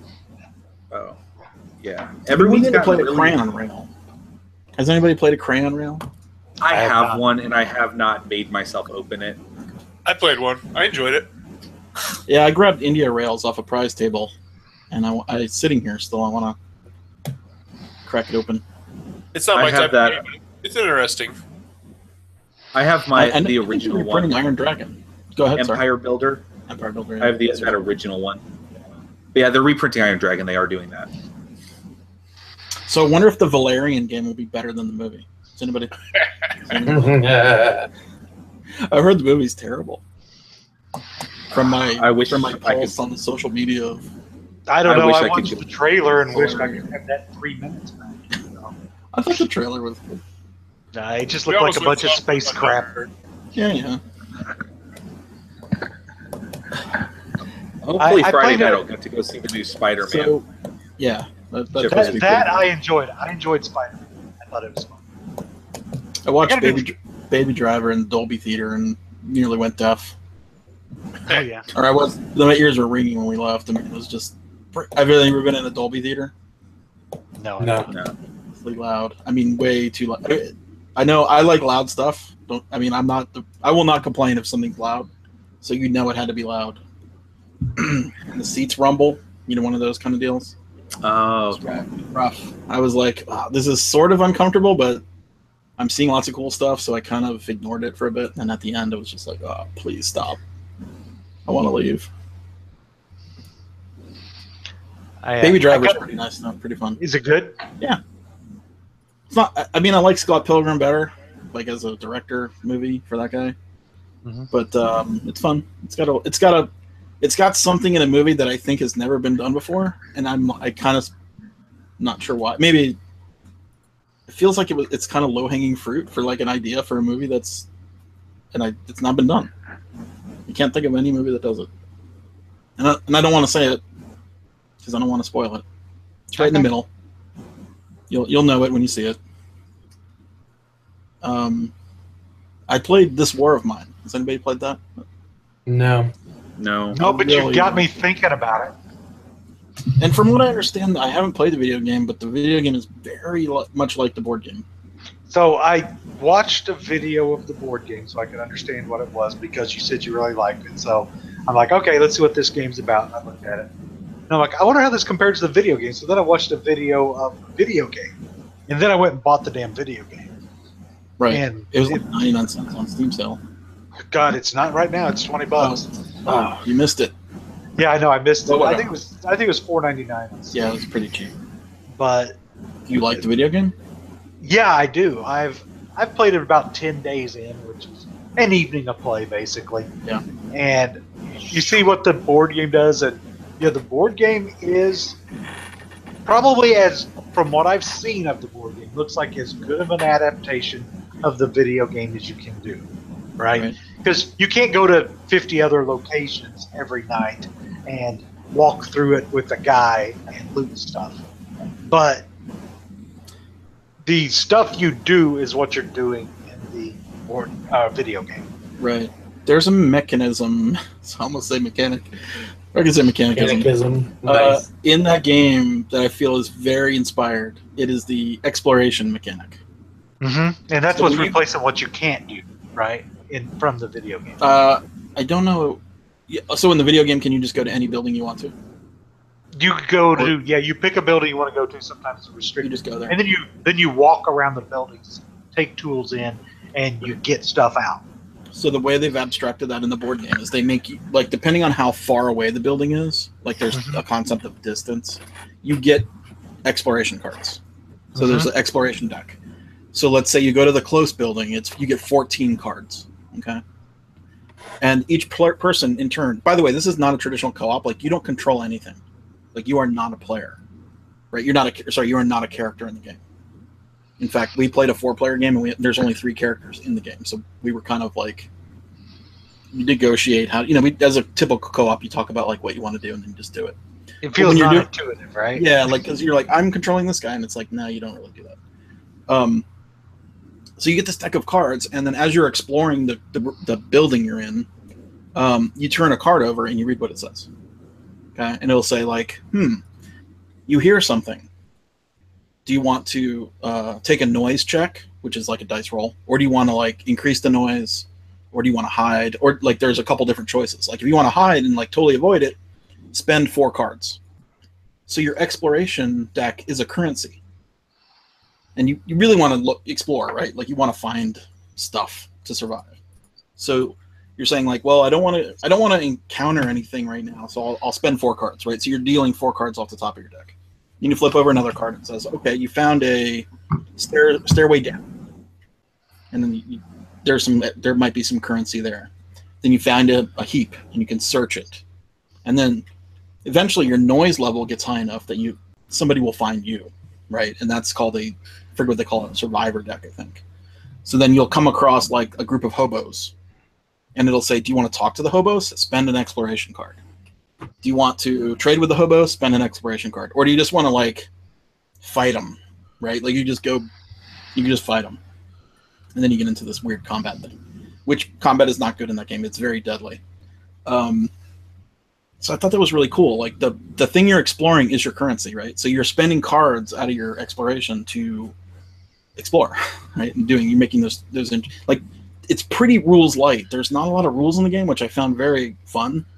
And it was a lot of meaningful decisions. Like, shit, food is really valuable right now. Do we sell our last canned food because it's worth so much money to get some kind of material to build a garden that'll grow us food? That That But kind then of if you decision. get hungry, then you lose actions. Exactly. You get hungry, you lose actions, and then eventually you get into this kind of death spiral, like, which is fun in a way. But and then there's this underlying theme of the war, and very, very gritty, I guess is the best word. I don't know. So is this a game you can actually win that has win conditions? We did not win. We thought we won.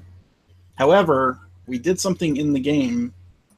Do I spoil it? I don't know. There's like 2,000 paragraphs, so I don't know. You have to make moral decisions. There was a moral decision I had to make, and we made one that was probably it was definitely on the immoral side, and the surviving character killed himself because of it at the end of the game.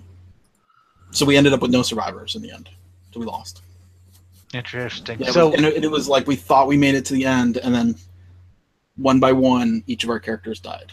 that's right. So you've got goals that you're trying to get in the course. We're just trying to survive. Yeah. Do you have to the worry intro- about like people coming and screwing with you at night? Yes, you and do. stuff? You have to leave. Well, I don't. You have the option of leaving a guard at the door. Yeah.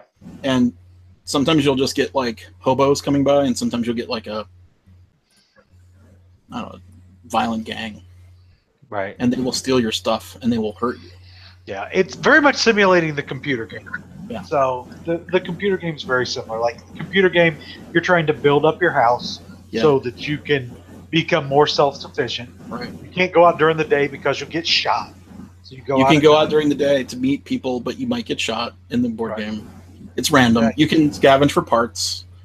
I don't think I can go out. Just talking about it now makes me really want to play it. And there's like 20, they call them fittings that you can build. Yeah. And it goes to the Robinson Crusoe thing where you're like, you start with nothing. Like you've got your building is, in fact, the building that you come into is completely boarded up. And you have to like spend time breaking down the doors and like searching through garbage. That's exactly how the computer game starts. To get even the bare necessities of water, you know? Right. It's really cool. I mean, I was gushing about it. I played it, the first time I played it was 2 weeks ago, and I was just gushing that night. I was talking with Lincoln. I'm like, it's a really long game, but we might have to do it for game night. I'm like, you're going to play it. We're going to play it when you come out. They're coming out for pre-Gen Con. We're going to play it. So. Does it have good replayability, you think? Oh, yeah, because there's like, it's a paragraph book. And so you get different encounters, right? I mean, there's a lot of sameness to it, right, but the paragraphs make it different every time. It sounds like it would be a fantastic solo game. Oh yeah, it's a solo game made multiplayer. By the way, so the rule book is your turn order. So let's say I start with the rule book. I go through the morning and the dawn, or whatever, dawn in the morning, and then I pass the book to the next person, and then that person runs that part of the game, and then it passes around. So that's how they make it multiplayer. But it's really just a solo game. So different people are running the different phases. So yeah. And then when you explore, each person takes a card and deals with it. You're gonna make me want to sorry, play Keith. It sounds. I mean, I wouldn't. Really I wouldn't if I wasn't really. I'm very. I'm sparing with my gushing. Right. I try not to build the hype too much. Well, there's a lot of games. There's some games that you like, I don't, but other things like Gloomhaven we really connected on, and same thing with Odin and stuff. So, the thing that'll maybe hold me back is I'll look and say, okay, what did I miss by not backing it on Kickstarter? Because if I miss a bunch of shit that I can't get now, I don't remember what the Kickstarter came with a couple like mission scenario type things. I don't know if that's exclusive though. I don't remember. They'll probably just sell it. It's through Ares now, right? I think Ares partnered with them. If I'm not mistaken, I might be mistaken. But the Ares, it's almost the Ares representative. $70. Yeah, there might be. I mean, this might be the time to nab it. I really don't know, man. I hate Kickstarter exclusives. They're rough. Yeah. Because what were you saying? There in Spirit Island, there was a bunch of Kickstarter stuff too, right? I don't think any of it's exclusive. Okay. And I don't know if any of them were mine. And you don't need minis. Like there was a minis stretch goal. You really don't need minis in the game. Yeah. Because it's not a tactical game. I would put minis out for like the hobo or whatever. I don't know. It's like. Yeah, you actually don't even need your figures technically. You just need a player card, right? You don't. The rooms matter. But it's nice to put the figures on there because they have the color coded bottoms like Simon does. Yeah, which you guys when you don't even have Is the CMON first ones that have done that? Not sure if we were the first. Yeah, But I find that extremely useful. Yeah, Because sometimes when you don't have painted minis, you're looking at a gray blob on the board, and you're like, well, what character is that? I think Arcadia Quest was the first game I got with those. Right. I think they pretty much pioneered or at least made it famous because now everybody wants them. Like those are actually like a component that we had to put on our quote form because people requested them so much. I mean, because honestly, people aren't going to paint, right? Most people are not going to paint their stuff. I don't even have see minis 50 gray blobs of plastic on a board. You're like, well, what's my stuff? Where's my stuff? But honestly, like the tan neutral color that CMON has been using looks so much better than the gray. But it also is better because I think the worst is like here's a big red guy, here's a big green guy because those just look terrible. Well, they do that too. They do those too, but that's a different game. Not much anymore. Rum and Bones.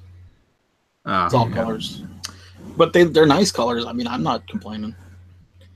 The minis, oh my god, the Rum and Bones minis are so amazing. Is anybody playing that? I've not played it yet. I just keep getting piles and piles of it.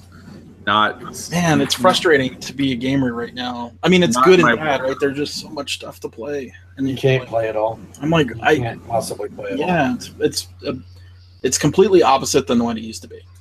Mm-hmm. It used to be famine, now it's feast.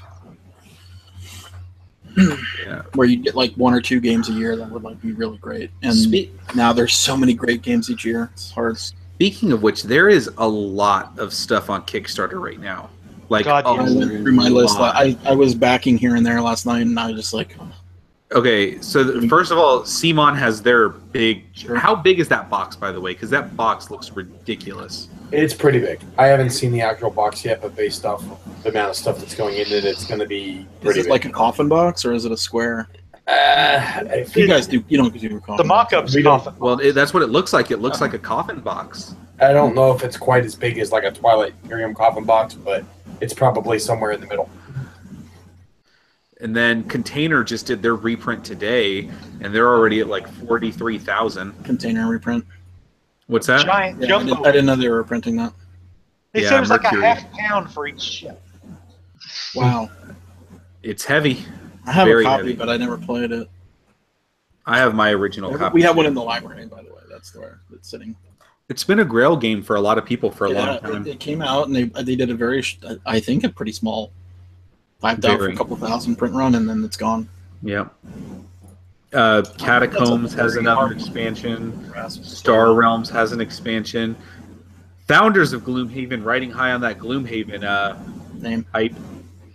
Yeah, very different game. Extremely different game. Yeah. Crusaders. Yep, Crusaders. And then the expansion to Argent, which is a great game. Or second edition, really. That game, man, I feel bad for... I mean, I don't feel bad for them. They sold a lot of games, but Millennium Blades and Argent are really... They're top games of the year for me in those years. I mean... I haven't played Millennium Blades till this year. But if I was able to go back in time... But it came out last year or 2 years ago. Oh man, I just got to play Millennium Blades again like 2 weeks ago, and I really enjoyed it again. Have you played and you're not a co-op guy, so you probably, but there's a co-op version, but I have not tried it yet, which I thought I want to try. Really fun. I haven't played it. I want to try it. Man, I was at the right place at the right time. I was just like online at night, and I got a notification on BGG, and instantly it was a guy that put up an auction for delivery at Gen Con. And it was like 300 items, and I stole a bunch of stuff for like buy it now prices. I got Millennium Blades plus the set expansion plus all of the Kickstarter promo stuff that they've done, and I got it for like $80. And honestly, like there's so much in that. You know this, but there's so much in that game. You don't even need all the. I mean, it's fun to have all the cool doohickeys, and that's part of what this industry is about, is having the doohickeys. But you don't need them. I mean, there's so much stuff. Like, you make a stack of cards like 6 or 7 inches tall when you start that game. Yeah. You see maybe like 30 to 50 cards in a game, out of the whole stuff. A couple of the games with me and my wife once a week owns it and has everything, but for that price, I couldn't pass it up. Yeah. I got like Leaving Earth for like $60. I got Paris Connection for like $15. I got like five games. I spent like. So was he just 100. pricing to move? It looked like it. He got. I mean, it was like 300 games, and like I had like 4 people like send me geek mails that next day, like you suck. Basically, That's I my next. really That's was. my next project. By the way, I'll announce it here. I'm going to do an auction aggregator. Like I know that the current auction aggregator is no longer like working or available, but one of my buddies wrote an auction aggregator on a spare like in an evening, and I helped him out a little bit, and I'm just going to port it to BGG. What? I don't even know what that is. So if you have a wish list in your Board Game Geek collection, you can push a button and see every auction that has that game on it. Oh, and it will tell you the price, and it'll tell you to buy it. We don't have an auction system on BGG. So right now, what I do is I subscribe to games that I'm looking for, and I turn everything off except for geek lists, eBay listings, and marketplace listings. Yeah. So everything else on those games is turned off. There's stuff available, right? That's also another way to do it, but that's a little bit hardcore. That's but that's how I found. That's how I got that, because Leaving Earth triggered it, and then I saw like as soon all as the other stuff you had, and I saw all the other stuff. So that's what got that for me. You guys talked about Kickstarters. I will say there's one coming out in 5 days. I wholeheartedly recommend. Like it's one of the best Kickstarter games I've ever gotten, over like 120. Wow! If you don't mind an outdoor game called Kingdom's Lawn Game. It's a game-rate version of Bocce Ball. I'll post it in the links over here. Cool. But it's outstanding. My family played it. Better than Mulkey? I don't know what that is. Oh, you haven't played Mulkey? Gotta play Mulkey. Hey Lance, we're talking about Kickstarter games, so you should talk about a little Kickstarter game that might be on there that you might be interested in discussing. Because I actually don't know anything about it, but I'm interested. Are you like trying to get me to talk about Crusaders? Is that what you're trying to get to? Yeah. Yes. Your show, man. I will be done. Well, I know, but I'm not I don't know. I'm not a. This isn't a advertisement thing or whatever. But you've busted through all the stretch goals, haven't you? No, we still have. We just announced. Several. We just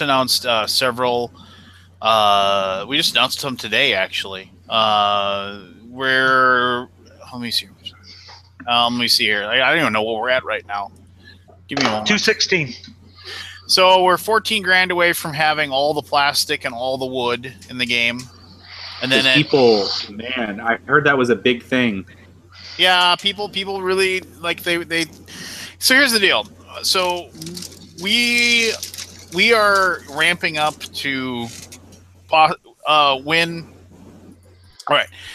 How do I even put this? So, okay, so this was the game that we wanted to do, and then we wanted to promote this one big, and because it was going to be the first time that we're going to do custom sculpts, and I mean, technically Chimera Station had sculpts too, but not like this.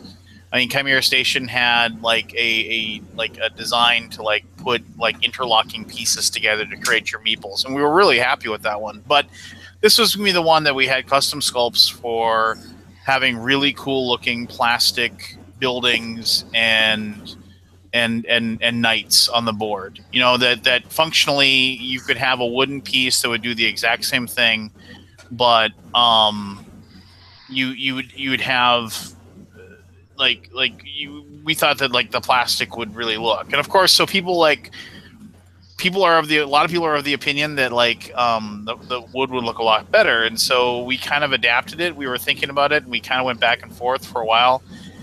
And what we finally decided was if we could hit certain stretch goals, we were going to offer both to the people. Now here's the thing. So we wanted people to see the plastics just because we want people to realize that TMG can create a game that has really, really good plastic miniatures and plastic figurines and whatever inside a game. And so when they see that, they're going to go, oh, wow, these are really awesome. That's our goal. And so we actually decided we were going to cut into our profit margin on the game, and we were just going to include both if we could hit certain levels of funding. And it looks like we're going to easily hit 230K. So basically everybody's going to get all the wood. They're going to get all the plastic, and they'll be able to play the game however they want. If they want to play with the wood, they can play with the wood. If they want to play with the plastic, they can play with the plastic. We went back and forth for a while, like saying, okay, what if we had a pledge tier that just, okay, this is for the wooden version, this is for the plastic version, and we almost did that. But we just decided at TMG that, you know what, we're just going to give them all to everybody. We're just going to kind of take it on the chin as far as we're going to lose a few bucks per copy that we sell.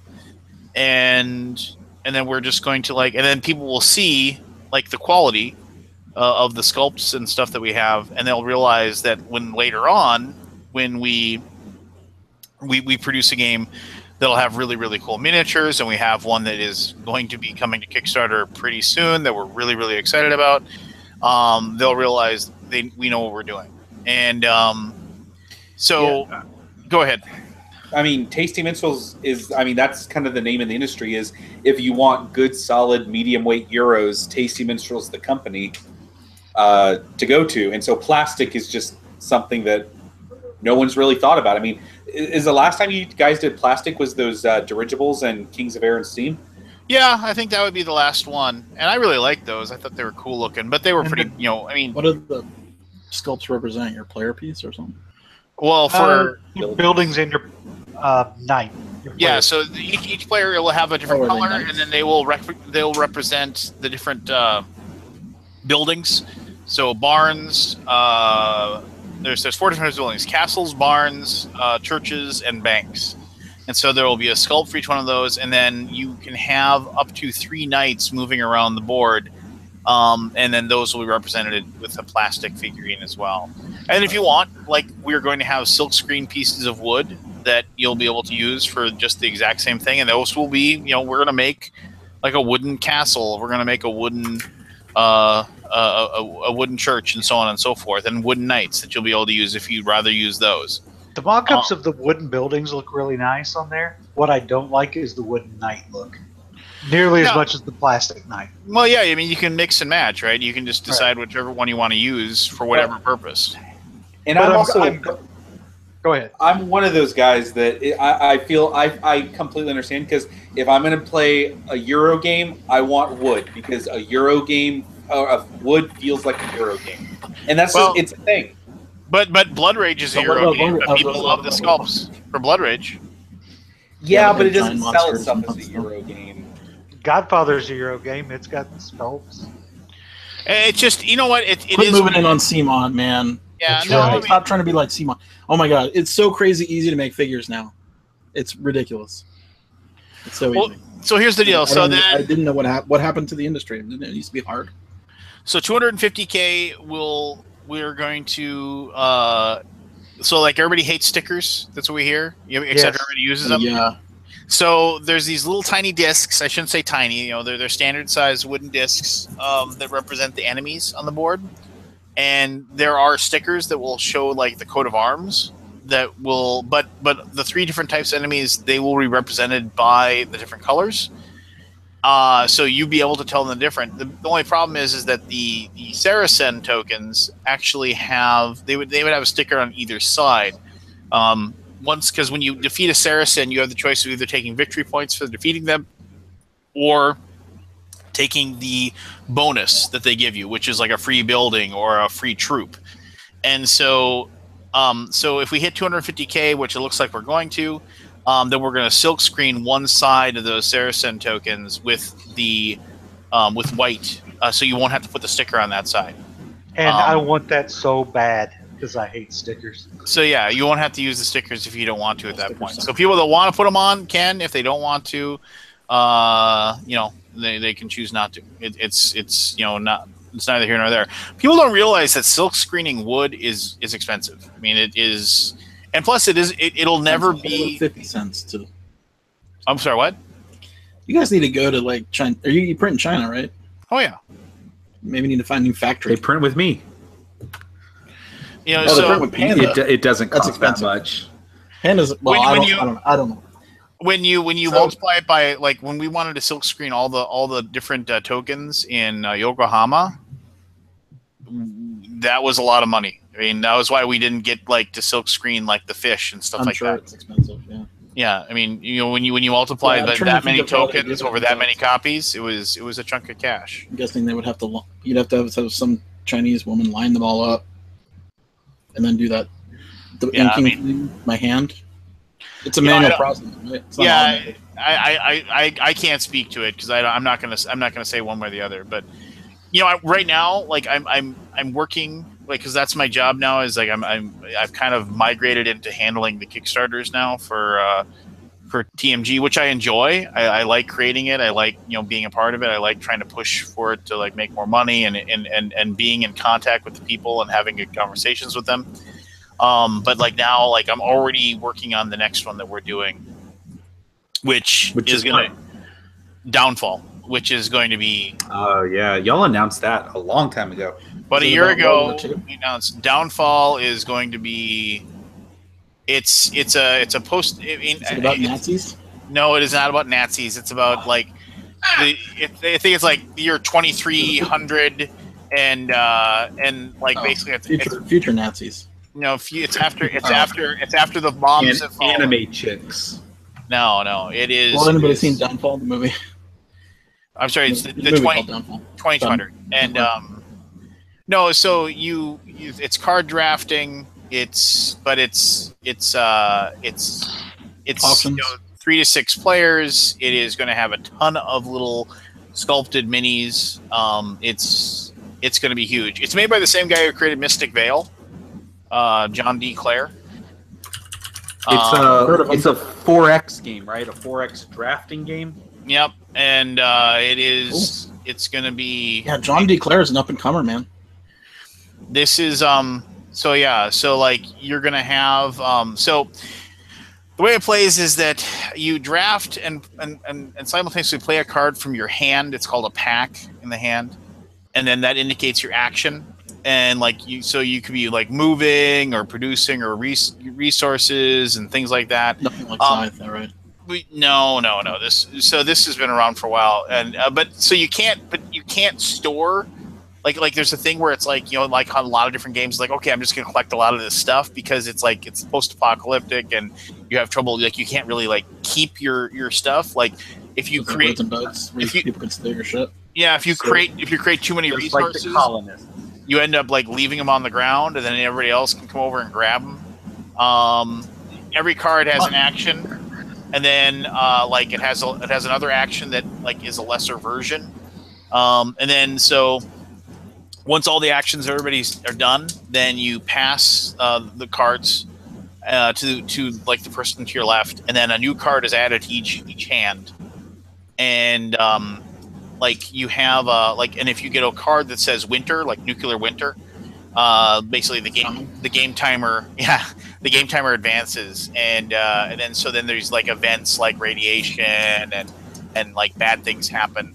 Cool. And then basically then as that, so it has kind of an unpredictable timer as far as when the game is done.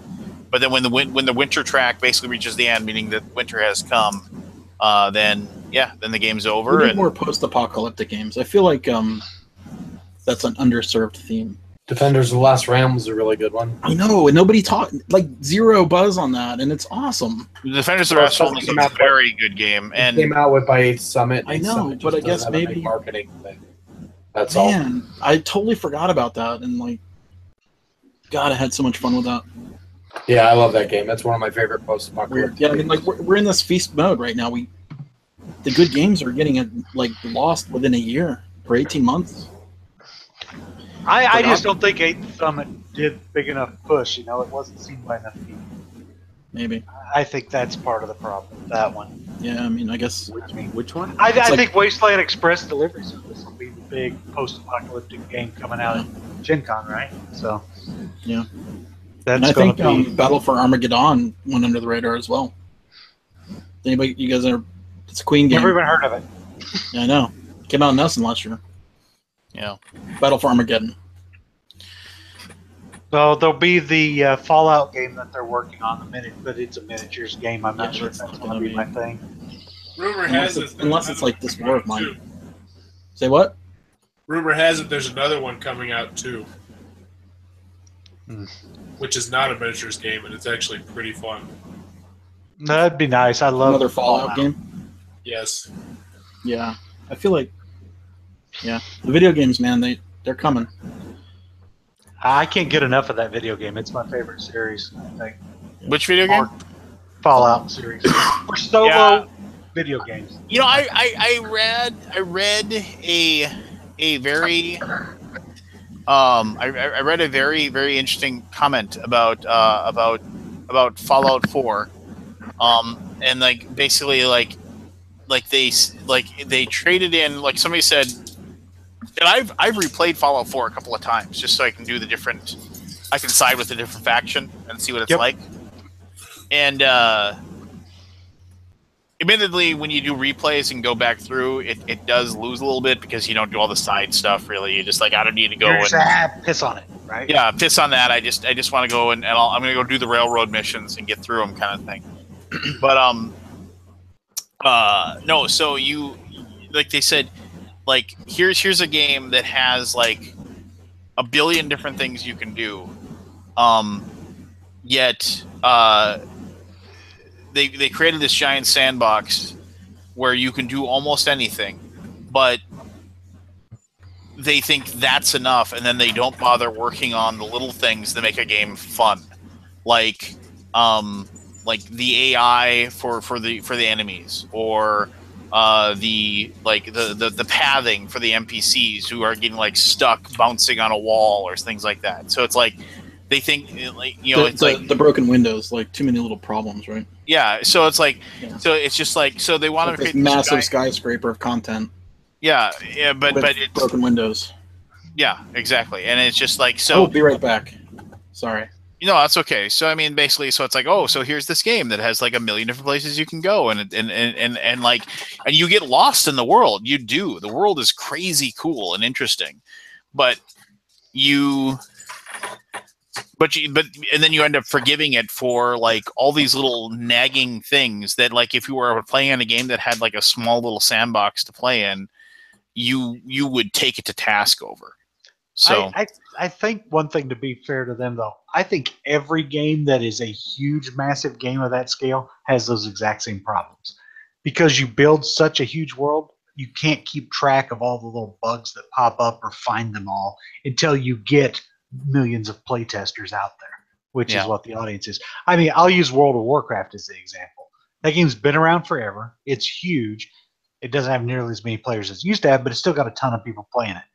And there's still the freaking mob that stands in that one spot that you can't hit, that's always evading. Yeah. And it's always there. And everybody knows it's there at this point because they've run into it, and eventually it'll get patched out. But, you know, Fallout doesn't have – it's a single-player game, so the need to patch it isn't as great, so it stays broken. They might fix it in an update. So, well, no, I mean, they're done. They made their money. There's nothing. There's no point in going back to it at this point. The thing but that's what the mod community's for, right? Yeah, that's true. I mean, have you ever seen the video of the guy that just basically said, how far can I level without ever leaving Sanctuary? And like he literally is playing, and like he's made great videos. There is no Sanctuary. And Sanctuary Hills. Oh, there is no Sanctuary. Sorry. Yeah, so all I heard was Sanctuary.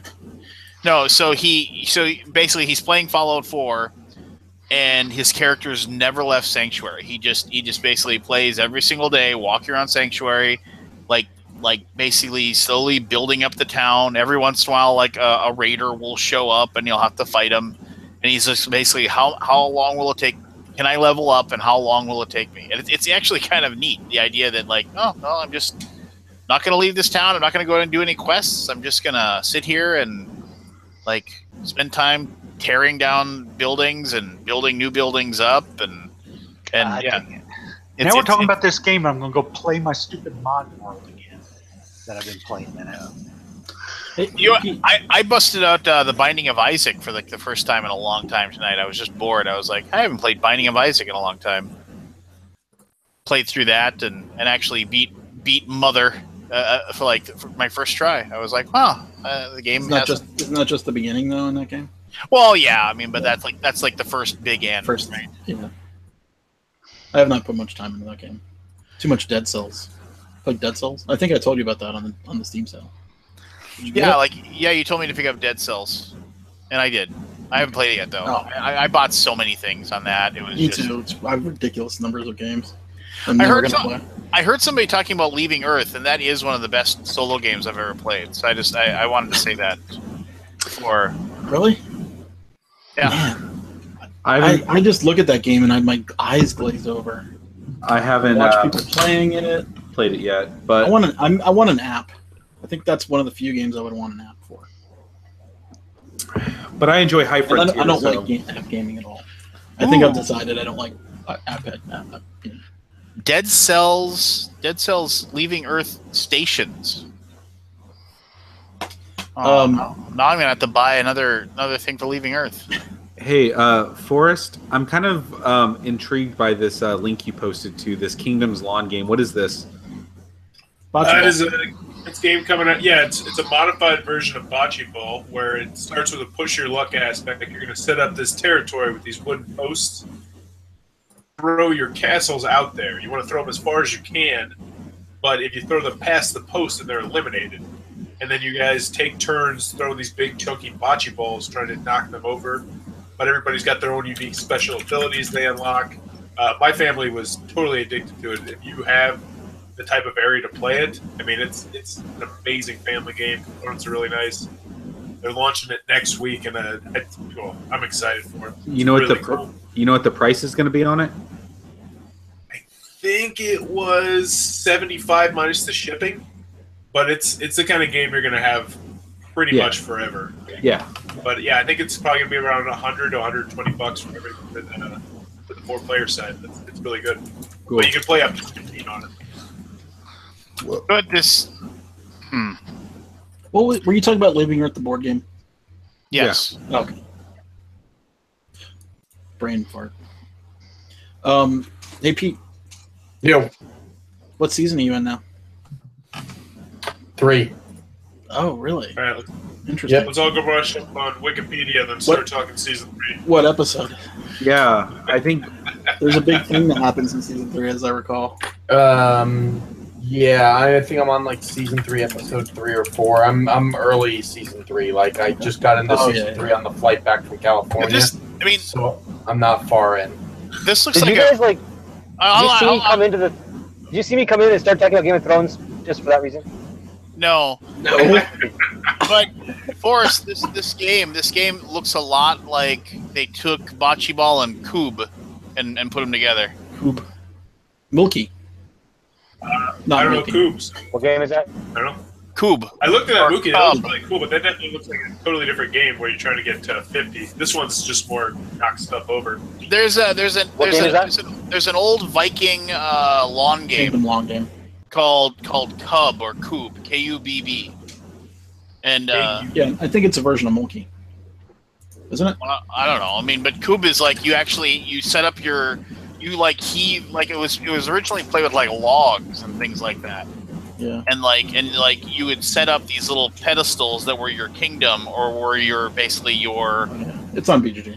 And then you would take these logs or basically these wooden sticks and you would throw them at the other person's stuff, trying to knock over your king. Yeah. And so you would set up the so I have a set of Cub or Cube if you want to call it. I don't want to call it. This looks a little bit.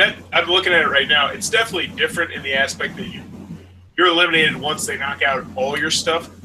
But it has a couple other tricks up its sleeve, like you set out, like even if you're playing with 3 players as opposed to 4 players, you still set up like all the other people's stuff too, and if you knock them over, you can earn their balls. Nope, they copied Cub. They owe ancient Vikings all their monies. Well, either way, it's still awesome. This Cub game does look pretty sweet as well, though. Now you're throwing sticks at it, though, right? Doesn't matter, they stole it. No. I'm telling you, with the balls, you can actually set up obstacles. Like we set up ramps in our yard and stuff like that. And it definitely adds a different dimension. But yes, it does look very similar to that game. Either way, it's awesome. Oh, and Aldi, to answer your question, the last episode I saw was the one where the Khaleesi gets to 8,000 troops and takes takes them without paying off her actual debt for them. That's the last episode I saw. Oh yeah. Spoilers. It's like 5 years ago. Can we talk about the new season? I would, but if you're going to, then I'm going to hop off. We need to talk Game of Thrones spoilers. No, There's not really that much to talk about. Well, wait until Pete goes. I'm fine leaving if you guys want to do that. No, I don't want to throw you out for the baby out with the bathwater. I mean, it is not a big deal. I could just go watch season 3. So you can get season 3. I just don't see how anybody isn't caught up on the greatest show on TV. Hi, Jimmy, I think it's funny. Mute yourself. I'll have a quarter pounder. I would like fries with that, please. That's our $6 pizza. And we get 8 he's in the drive-thru. He's in drive-thru. some more cookies. Oh, hey, Cheech, Nice. is this you hungry? For the whole class. I will say it's funny that the last time we were on here, Pete was saying he will never, ever watch Game of Thrones. He was Well, I found out my son had season 1 because some of his friends were watching it. So I said, you know what? To amuse you guys, I thought I would watch a couple episodes. And then I ended up watching. So I watched the entire season 1 on my airplane, and at the airport going to San Diego Comic-Con. And then got into it and ordered season 2 and season 3. And when they got delivered from Best Buy at my house, had my wife text me the digital code so I could put them on my iPad while I was in California so I could watch the rest of season 2 and then started watching season 3 on the flight back. I will say that's big of you. I know a lot of It's people. so great. You're going to be. There's so much to watch. Not watching something who wouldn't go back and actually give it a shot. No, I give it I a know fair there's shot. It was good. It's good. It's good. I enjoyed it, and I will probably continue watching until it gets to a point where I don't like it. And I heard that there's some of the mid seasons, like 3, 4, 5, can get a little slow, but I don't see it so far. So no, you'll power off. I was never. Believe me, I'm the first person to check out, and I am completely enraptured with it. How about the theory? Now too. So. How about the theory that Ned Stark is still alive? Come on. What? No. he got his head chopped off. I don't see that happening. Oh, go look it up. Spoilers. No.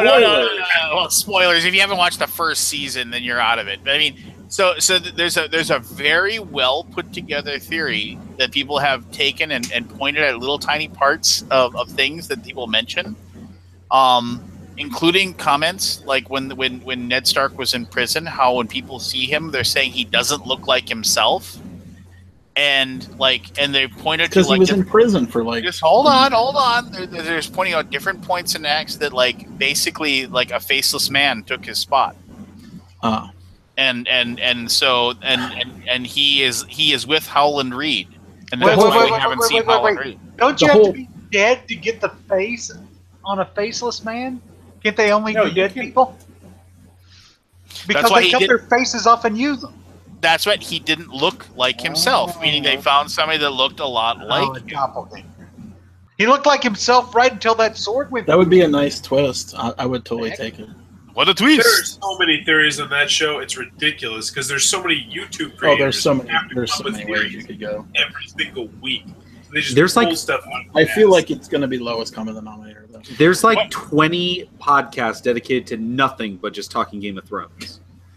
You know, they canceled that Game of Thrones talk show on HBO. Yeah, I've been looking for that, and those guys are not on anymore. One of the best theories is that basically that Daenerys is the Darth Vader of the show. She goes. I don't buy it. I have one question. But you know what? We could kill start one of her talking about dragons. I that can kill one of her dragons, and she'll guarantee you she'll go bad. There's a lot we could talk about right now after this last episode. I have a non-spoiler question. Yes. Why the hell is everybody dressed in black now? Is this like after winter, everybody wears black? Like you can't wear white after Labor Day or whatever? Exactly. They're in mourning. Everyone's. I mean, everybody's wearing black. All of a sudden, it's like, oh, is this? Everybody looks like freaking Darth Vader right now. Wasn't everybody already wearing black? No, like Cersei's Very wearing popular black. choice back Daenerys is wearing black. Well, Everybody is on wearing the show. I black. thought you meant like fashion statement. No, they're all wearing black in their costumes now. Except for Samuel Tarly, who's wearing. So Dude, spoilers! I'm telling you. my wife is watching through the seasons right now to catch up because she's been watching the new episodes and then like she's going back and watching the old ones so that she knows what's going on. And it's so funny because she just now tonight watched the episode where What what season? Spoilers! like Oh my God. season Yeah, Seth hasn't watched it. Keep your mouth shut. Pete I plan on watching that stuff. Yeah. where so You'll and so forget. You'll totally. There's so much in there, Seth. You will not remember anything. Yeah, but there are some huge. Yeah, There's some huge ones. Like obviously, you So, wouldn't say the huge. based can't- on So here, that- I'll pull a lance and tell a tangentially related story. So I was many years ago. I was at my then girlfriend's house and she was making dinner and we were having a movie that night that we rented a movie, and we're in the movie. It's called The Sixth Sense. You've all seen The Sixth Sense, I imagine. Never heard of it. Spoilers! Don't say anything. Hey guys, I'm going Well, to bed. I'll see you later. I won't spoil anything, but like See, Keith. 5 minutes into the movie, all of a sudden, my friend just started swearing, like, "Dang it, you God damn it, shit!" And I'm like, I couldn't figure out why. I'm like, "What's wrong?" And she's like, she wouldn't tell me. And then later, at the end of the movie, when I found out what the big reveal was, she told me that it was spoiled by her the night before on like a late night show because the co-host blurted out to speak the secret. Talked about. Spoiled it. That was only like So. 10 years after the movie came out. No. This was back like when it was on video, when it was right on video. Well, Like- let's be fair. Let's be fair. 7 years ago, the first season came out, and we're supposed to like make sure that we don't say anything about the show. Well, he's in The season last 3. night's show, yeah. Yeah. Well, no, last night's show. I was talking about like season. Oh, season. Yeah. We can talk about season 1, right? It's about not Game of Thrones. We could talk about Game of Thrones Catan or Game of Thrones Fire and Ice, whatever. Yeah, How's that I'm doing? excited for Game of Thrones Catan. Actually, I'm truly excited for that game. what's that? Likewise, I was looking at it. It I seemed mean, interesting. I love Catan anyway, so I like I don't scenarios, know anything so- about it. The quick description. I mean, I don't know too much about the IP, but like, I was wondering how similar the whatever's coming after the wall or whatever it was to the barbarians in season 9. I was like, Yeah, what it's did they probably just like- retheme the barbarians? Like, Maybe it's like that, but I bet probably different because they've already done barbarians. the best Settlers of Catan variant is Spirit Cities and Island. Knights. The best Settlers of Catan variant is the. Shush you! You Flag. can't talk, or else tell Look at me, everybody I'm your a- secret. I don't like Settlers of Catan. I said it. I said it to the world. You know, they can find. Oh, that's right. It's out in the air. Did anybody listen what did you say, to Lance? Lance on the radio? No. What? I recorded that for nothing. I was on Yeah, national on the radio. radio. I was. I Hey, What? reboot. We need to are you reboot are your- you on auto tune? What the I hell? still think your internet's messed up. Seth. You should call your internet provider. Yeah, Have them run a test. freaking T-Pain over here going off. Scott, I was really happy you recorded that. I listened to it. And I was very happy that you did that. Thank you. Awesome. I think you still got a problem. So anyway, yeah. And what about the Song of Fire and Ice? I heard it was going slower than some of their other ones, but that's because it costs $150 instead of $100. Correct. It's a higher price point, and What is the and game? we Why are does it only- cost more? Um, Something like I 100 don't know. minis. You have to ask our development team. They set the price. I have nothing to do with that. Presumably, it's costs, but maybe not. License, yeah. We'll license what it is? too. So I Don't know forget. nothing. This is a Oh, yeah, the big license probably costs something. I don't know anything. Number one, I know nothing about the game, and number two, aren't you still like up in the six figures, or what are you at right now? It's over 600,000. Yeah. Oh, well, there you go. That's not bad. Why aren't you over $1 million, slacker? I'm kidding. Yeah, I know. It's the I new actually- thing. Well, I mean, Coolmini or not, that IP, I would have been surprised. I will be surprised if you don't make a ton of funding. I'm sure. Just on how popular that IP I'm is. sure it will do fine over the course of the campaign. It just didn't hit as big as the last couple, but the last couple were, I mean, Rising Sun and Zombicide Green Horde. Those two products exceeded expectations. So It was so funny. So like, what is the game then? What is this game? Who's the designer? What's it about? What kind of game is it? it's Eric Lang and Michael Chanel. It's a 2-player tactical miniatures game. It's the premise of is it it is 2-player only? Maybe that's also hold it back a little well, bit. that's probably also a part of it too.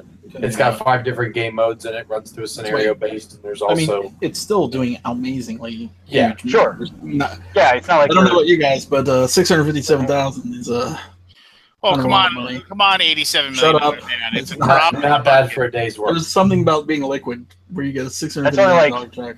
That's only like 3 times as much as Crusaders, and I'm pretty happy with how Crusaders is doing. So I guess nothing to scoff at. Yeah, day one. So I'm not Day two. gonna buy this game or play this game, but can Pete, can you hook me up with a mountain miniature?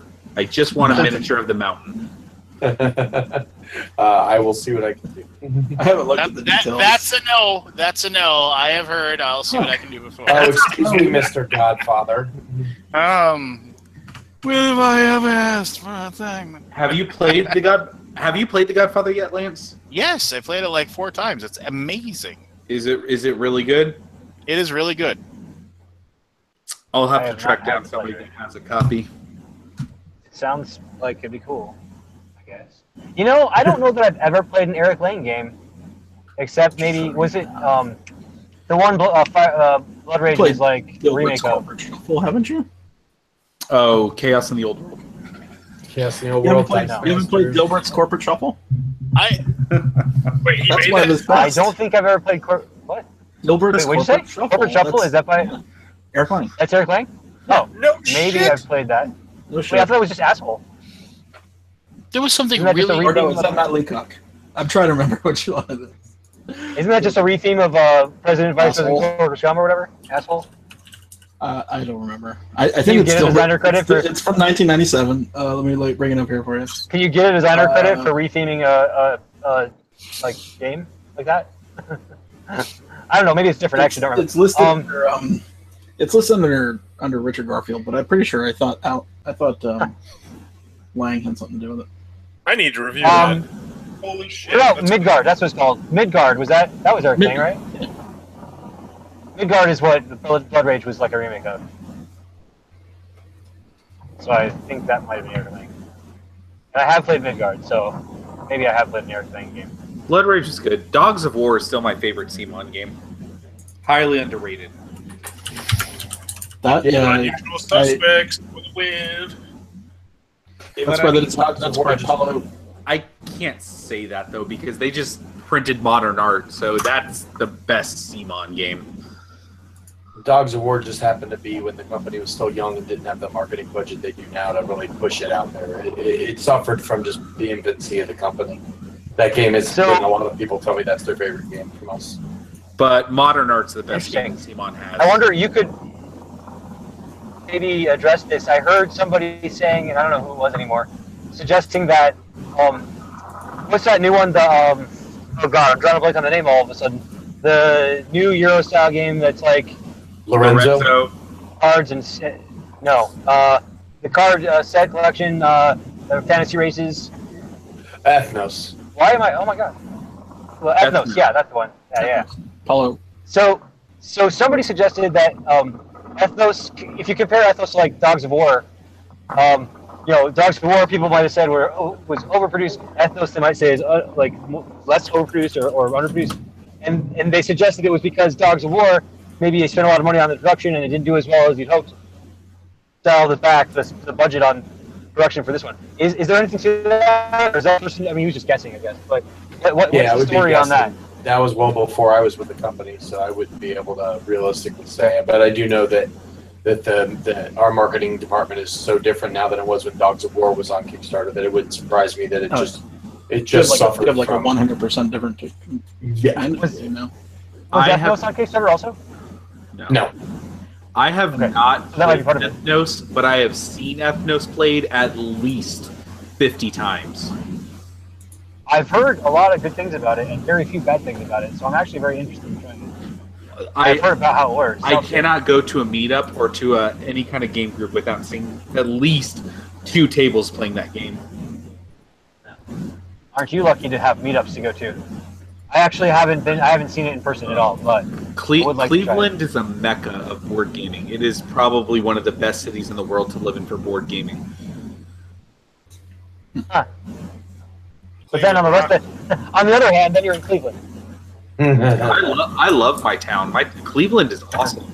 It's got awesome restaurants, awesome stuff to do. It's got everything going on. I love it. I love Cleveland.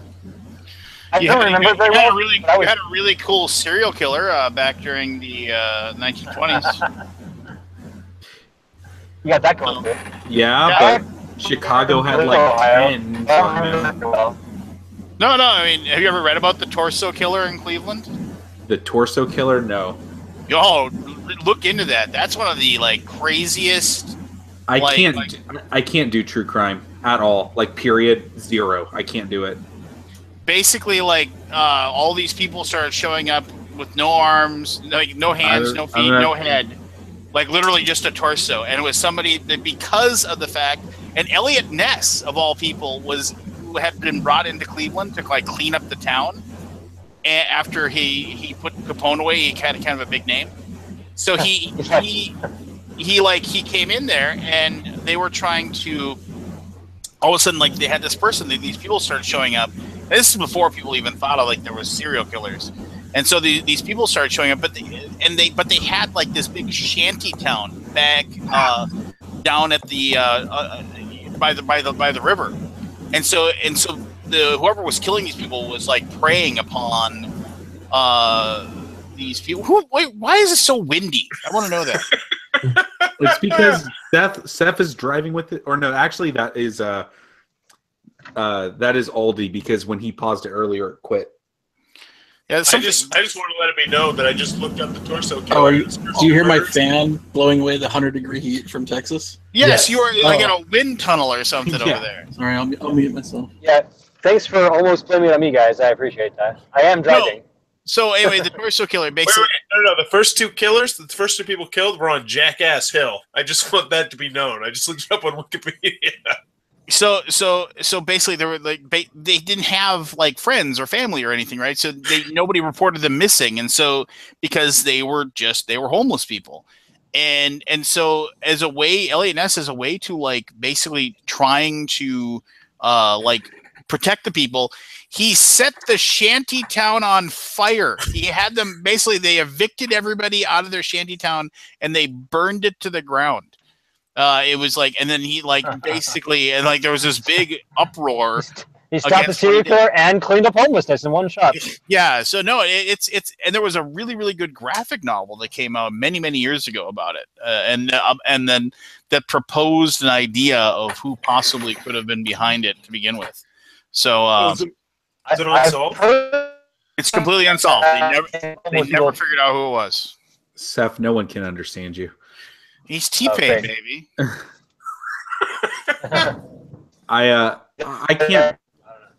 I cannot look into that true crime stuff. It just deeply unsettles me. It really does. I cannot get into that stuff. Well, it's not getting into it. I just find it. I find it I don't know. I shouldn't say fascinating, but I do find it. It's just one of those things where it's they just couldn't figure out who it was. At one point, the guy left the bodies of his victims in full view of Elliot Ness's office window overnight. Just to basically taunt him. Yeah. Yeah. There was a true crime podcast I was listening to for a little bit because I don't get affected emotionally by stuff like that. I usually can just shrug it off. But there was a podcast I was listening to. Somebody recommended it to me. And there was an episode. It's the 4th or 5th episode of the thing. And I listened to it and it was just about this ring of this guy that was a children's show. And it was a ring of cannibalistic pedophiles that was caught and all this stuff like that. And it was all the stuff and all these kids that they had kidnapped and eaten and stuff like that. And I was just it took me days to come down from that. I was just it just messed me up. I hate that kind of stuff. That's Yeah. gross. Yeah, I'm not the biggest fan, but it hits a little close to home for me. Yeah, some people Right. really like enjoy that kind of stuff. Like not enjoy that, but I mean like enjoy listening and learning about that kind of stuff. Like it's like I don't know. I can't do it. It's any better? Well, do you enjoy movies that have like any kind of like? Do you enjoy action movies where like people get revenge and kill the people No, that like hurt them? I like gangster movies and stuff like that. Like all kinds of stuff, like film crime movies. I love that kind of stuff. But yeah, just that true crime where it's like real like the worst part of humanity kind of stuff. I can't deal. But you do realize that those people are representing the worst part of humanity in the movies, right? Yeah. I mean, like a lot of those movies that you watch, you know, are based on true events. Right, but at the same time, it's not like a lot of the time, like crime gangster movies are necessarily like that depraved sense of humanity kind of stuff coming out in those. I get it. I mean, I'm not saying you're a bad person or whatever. It's just there's a weird. Why would you be saying I'm a bad person? Well, no. I mean, like, oh, you can't handle it, you little wimp. I'm not saying that at all. There's a disconnect there that some people can have where they can say it's like interesting or whatever. You know, and that's fine. I just know that like emotionally, it unsettles me learning about that kind of stuff. Like especially like from like the viewpoint of like this really happened. Like in a movie, it's a little disconnected. But like when you're actually like listening to like audio about like here's real evidence of this stuff that happened, it's just that can really get under my skin. Like to like hear about like because I guess there's that disconnect is there because like I'm not a fan. I don't watch like Law and Order SVU or anything like that, but I can watch it and it doesn't bother me that much. But to like hear about real case files about that kind of stuff can really bother me. Yeah, I get that, and like the thing is that for me, it's like whenever you hear about anything, if I ever hear anything about people doing things to children, I mean that disgusts me to the point of like, yeah, I'm a pacifist. I believe that like the moment that you raise your fists, you know, for anything other than true self-defense of yourself and your family and your friends, is you just kind of lost at that point because you weren't able to actually discuss the situation, but yeah, and I realize it's probably just a chemical that triggers in my brain, but man, if you ever like tried to hurt my wife or my kids, yeah, you're done. I don't think I would ever have the ability to not really seriously hurt the person that would try to do harm. Here's a weird question then. I have kind of like a weird kind of like would you rather kind of situation then. So situation comes up where it's revenge, but you know you're going to go to jail because of it. Is that worth it to you then? If it was something where they like, I would like to believe that like I would realize that. Well, it's a weird situation. So like, if it was one of those things where, like, say, I mean, something really horrible happened to one of my children, you know, but I still had either they were still alive or, like my wife was still alive, my other child was still alive, something like that, and like I had to, and like I would like to believe that like. I could be content with the idea of the person that did it would rot in jail for the rest of their lives and just be absolutely miserable or have their freedom taken away, and I could somehow cope with that and move forward. But if it was one of those things like where, you know, I've lost everything, like say somebody like some malicious, horrible human being like murdered my family and I was left alone, and I had nothing left to live for at that point, they're going under. You know, and I would take my 3 hots and a cot for the rest of my life, and I would be satisfied with the fact that that person didn't walk the earth. So what if your other child and your wife are still alive, but you knew the guy was free? I got away with it. Like I don't know. I probably have to do something. And why does that have to be a guy? It couldn't be a girl. That's sexist. Statistically speaking, it's not going to be a girl. Well, I'm just pointing out that let's be gender neutral here. If the person that did it, God, yeah, I probably would. Yeah, I'd probably have to put him down, even if it meant I went to jail. I would use my intelligence. This is horrible. I shouldn't say it out loud because it's recorded. But I would try to use my intelligence as much as possible to to claim temporary insanity. I would laugh like Woody the Woodpecker the entire time while I did it, and then hopefully get to sent to some like small little psychiatric island where I got to deal with my problems and eventually go free. I don't know. And I realize, like I said, it's a chemical in your brain. I mean, they've shown it. It's just like when you become a parent, most people get this weird thing that just happens in your brain that like it triggers this response where you just have to protect them for anything, and it perpetuates the species, you know. Or if you want to buy into that, or if you want to buy into your soul, or whatever you want to say, but it's real. And yeah, it's like I am all about having fun and acceptance and understanding and patience with people. But yeah, the idea of somebody harming my kids, basically, yeah, that just like you think about it, Joe. Think about somebody harming your daughter. Oh yeah, I'm with you. I'm just curious. It's just an interesting question to pose. Yeah, I mean, like would I be willing? Like, if the situation came up where would I be willing to go to jail to get revenge on somebody that harmed my child in that way? That's a really tough question for me to answer, just because rationally thinking about, emotionally, yeah, I probably killed the person on the spot, but rationally thinking about it, is it worth doing something to, at the cost of me never being able to see them again? Yeah, I don't know. Several years ago in Texas, there was a case where there was a family get together, and the guy walked in on a friend of a friend of a friend kind of thing, where they're having a big cookout, was assaulting his teenage daughter, and he beat the man to death, dragged him outside and in a rage murdered him, and they just didn't even bother pressing charges. They're like, yeah, it's completely understandable. They're like, yeah, no jury's ever going to convict you on this one. So Pete left. That last battle was amazing, wasn't it? If you could see what was going on, sure. Yeah, that was so damn dark. I didn't know. And I illegally downloaded it, so it was even worse. Oh yeah, that's no good. Yeah, no, I mean, I remember watching movies and stuff like that I used to torrent and stuff, and it was so bad quality. I was sitting there watching it, and I was basically saying to myself, so now this is where we're just going to get rid of some people so we don't have to pay their salaries.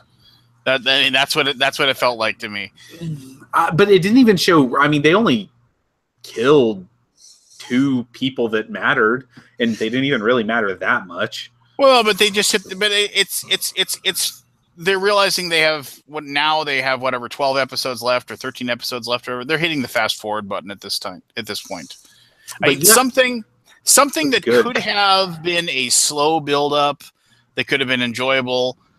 They play so fast and loose with the time now. It bothers me so much. So we're supposed to believe that Yara and Theon took all the good ships, right? From Pike, from the Greyjoys. So they took all the good ships, right? And they left. And then the guy says, "Build me a new navy." And all of a sudden he's got 200 ships. They don't have any natural resources whatsoever. Right. You don't just create a giant navy like they do in no time whatsoever. I realize I got the sense that Cersei gave her the ships. Really small. I thought they only got a really small portion of the boats. Theon and her did. They only were able to still enough that was their own personal crew could man. I don't know. He said, "Build me a navy, and then we'll go after him." That's what he says. Right. So I mean, didn't Cersei give him stuff too? No, because he showed up. He just showed up with his navy. Well, maybe it was 5 years later. But it isn't 5 years later. I mean, it's just the timings don't make any sense. I need to remove myself. Couldn't they have just fixed that episode by saying only taking half the ships? I don't know. It's stuff like that just drives me crazy. Yeah. It's just I mean, how Varys apparently teleports all over. He's just where he needs to be whenever he needs to be. They're playing, like I said, they're playing very fast and loose with the timing now, and and I get it. They have a But basically. Arya can't get anywhere. Arya can't get anywhere. Oh, Arya quickly. can't get anywhere. She can't get anywhere. She's always in the forest and Yeah. talking to wolves or something. Yeah, I mean, I don't know. It was like, but they move at the speed of plot. It's yeah. You don't think about it. Yeah, I have to remove. You just that have part to of my go brain. from scene to scene and enjoy. I mean, that could be covered in the book in that one scene. sentence. Right. But And they they're- can't do that on the show. And they are going to. I mean, it's just they're just hitting the fast forward button to get to the point where they need them to be, and then stop. Okay, and then watch this little scene, and then fast forward. I don't know. As far as that final battle scene, I didn't think it was anything special. Honestly, I rewinded and watched it a couple times. I liked it. I thought it was better than the Battle of the Bastards. Are you insane? No, Wow, you're wrong. They have had No, that's fine. That's fine. It just Not really that did good. something to me. I thought it was really cool. I liked that naval what was so aspect cool of it. about it? I no particular thing. I'm not going to point out this thing and that thing. I'm just going to say maybe it's because I haven't watched that one in a while and this one was fresh, but it really did something to me. Like I was just like, oh, this is awesome. Like that whole pirate. It felt like it went really but fast. it didn't feel like a pirate thing at all. I mean, they had one thing where this thing comes down, and why would there be a guy underneath it? Yeah, That's the guy dumbest just thing standing ever. there. Just like Yeah, why I would see it coming over there me. be a guy underneath it to begin with? I mean, Anyway. it was a cool entrance, but Oh yeah, I'll give you but that, I mean, but but there was no naval battle. There wasn't any boats like circling around and actually battling. It did nothing like that. Looked interesting. I get it. And I'm also supposed and to they did believe it at that night like so they none could of. hide all that. Oh yeah, we can hide our 200 ships by night. No, you can't. I'm just like, it just and I'm supposed to believe that they're in this giant ocean, yet they somehow find. The whole thing just was dumb, and it was just like, in my opinion, it was just like, all right, so we have to kill off a few characters, and we have to have They had to have a ship battle. We have to have but it wasn't even a ship battle. No, but they had to do it in the way they could. The only way they could do it. We had to have a situation where Theon can be even more pushed down, so his ultimate redemption is that much more meaningful when he finally kills Euron, right? Because that'll be his ultimate redemption. Because he didn't get to kill Reed. I don't think he's going to get redeemed. He will. I don't think so. Because even I mean, maybe it won't in the show, but in the book, even Martin said that Theon has one final. What did he say? He has one final like redeeming moment. Like he has a final redeeming end, is what he said in like some interview. So if they're going by source material but doing fan fiction to get to the point where they're supposed to be, then he's going to achieve that. Yeah, my wife just finished the episode earlier today where Sansa gets married to Ramsay, and so how that ends. And I just kind of am watching that character arc in both spectrums, and like just can't even get over it. I hope he doesn't get redeemed. I really don't. I hope we never see him again. I think it'd be a great ending to his character. He just pussied out, and just jumped off the boat, and he's done. He's in a floater. Why He's wouldn't floating. Why wouldn't you want to see a redemption of him? Because why do you have to have a cookie cutter ending? Why can't we have an actual ending of he's a coward? He's a coward. He jumped off the boat. And that's what Game of Thrones has built itself on, is the fact that it's like he should have jumped off the boat and his shark should have eaten him right then. No, but Game of Thrones. I thought that's how they were going to do it. I thought they were going to show the fins going by. Here's the problem with that though. But everybody always says that Game of Thrones is so crazy. Like everybody who is getting killed at a point where it actually makes sense for their character. Like they That's actually. I think it's down to the lowest common denominator now. Yeah, I mean, it's like, how could you kill off? Why did Rob and the Red Wedding? Why did that happen? Because he wasn't a main character. He never had a chapter that he never had a Rob chapter ever. He was a peripheral character. He wasn't important, even though he was a Stark.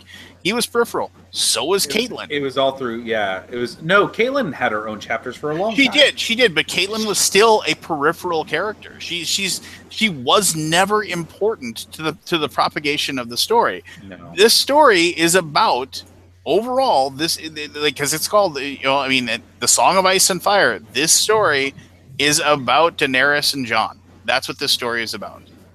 And it's taking a long time to get there, and it's taking a long time to get to the point where those are the two. But everyone else is there to push those two forward and get those two people to where they're supposed to be. Well, we'll see how long it takes him to get to Dragonstone. Or whatever it's called. Is it called Dragonstone? Tomorrow. Yeah. He'll be there. He'll be there he's in the north. He's in the north. He's in the north, right? He'll be there on next Sunday. week. Next week he's there. He'll be there on Sunday. So that means a month went by, right? Or 2 months. I'm the one character I'm most interested to see where they go, because most characters I can look at and be like, I can tell you where that's going to end. I have no idea where Peter Baelish is going to end up, like in all of this, or where his final thing's going to come into play. I'm so curious to see how that guy kind of. They keep showing it. Turns out. They just keep showing it. Same Sansa scene. will kill him. Sansa will end up killing him because it'll be her big thing, because his role in her father being captured and betrayed by him will somehow that'll come out, and Sansa will kill him. I don't know, but I just want to see like what really is the culmination of his scheming going to come to, because he's got so much underlying stuff waiting to happen. I'm just curious to see where it all comes into play. I don't think he really has anything. I feel we'll be disappointed. Yeah, he doesn't have a big scheme anymore. His scheme ended with the Veil. I mean, like now he has control of the Veil. That's his big thing, right?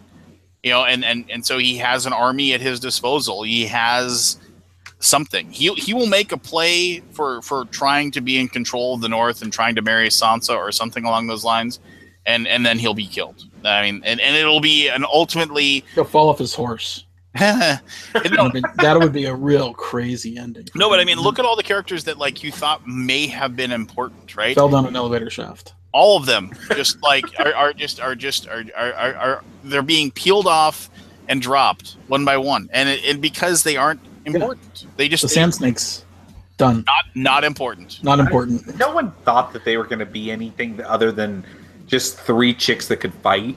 Basically, well, we're down to the people that are important. But isn't it the whole army? Like they have that whole army too. Yeah, but here's the thing: we're down to the people that are important, like left that are still alive, that are running around, are Jon Snow, Daenerys, Cersei, Jaime, Tyrion.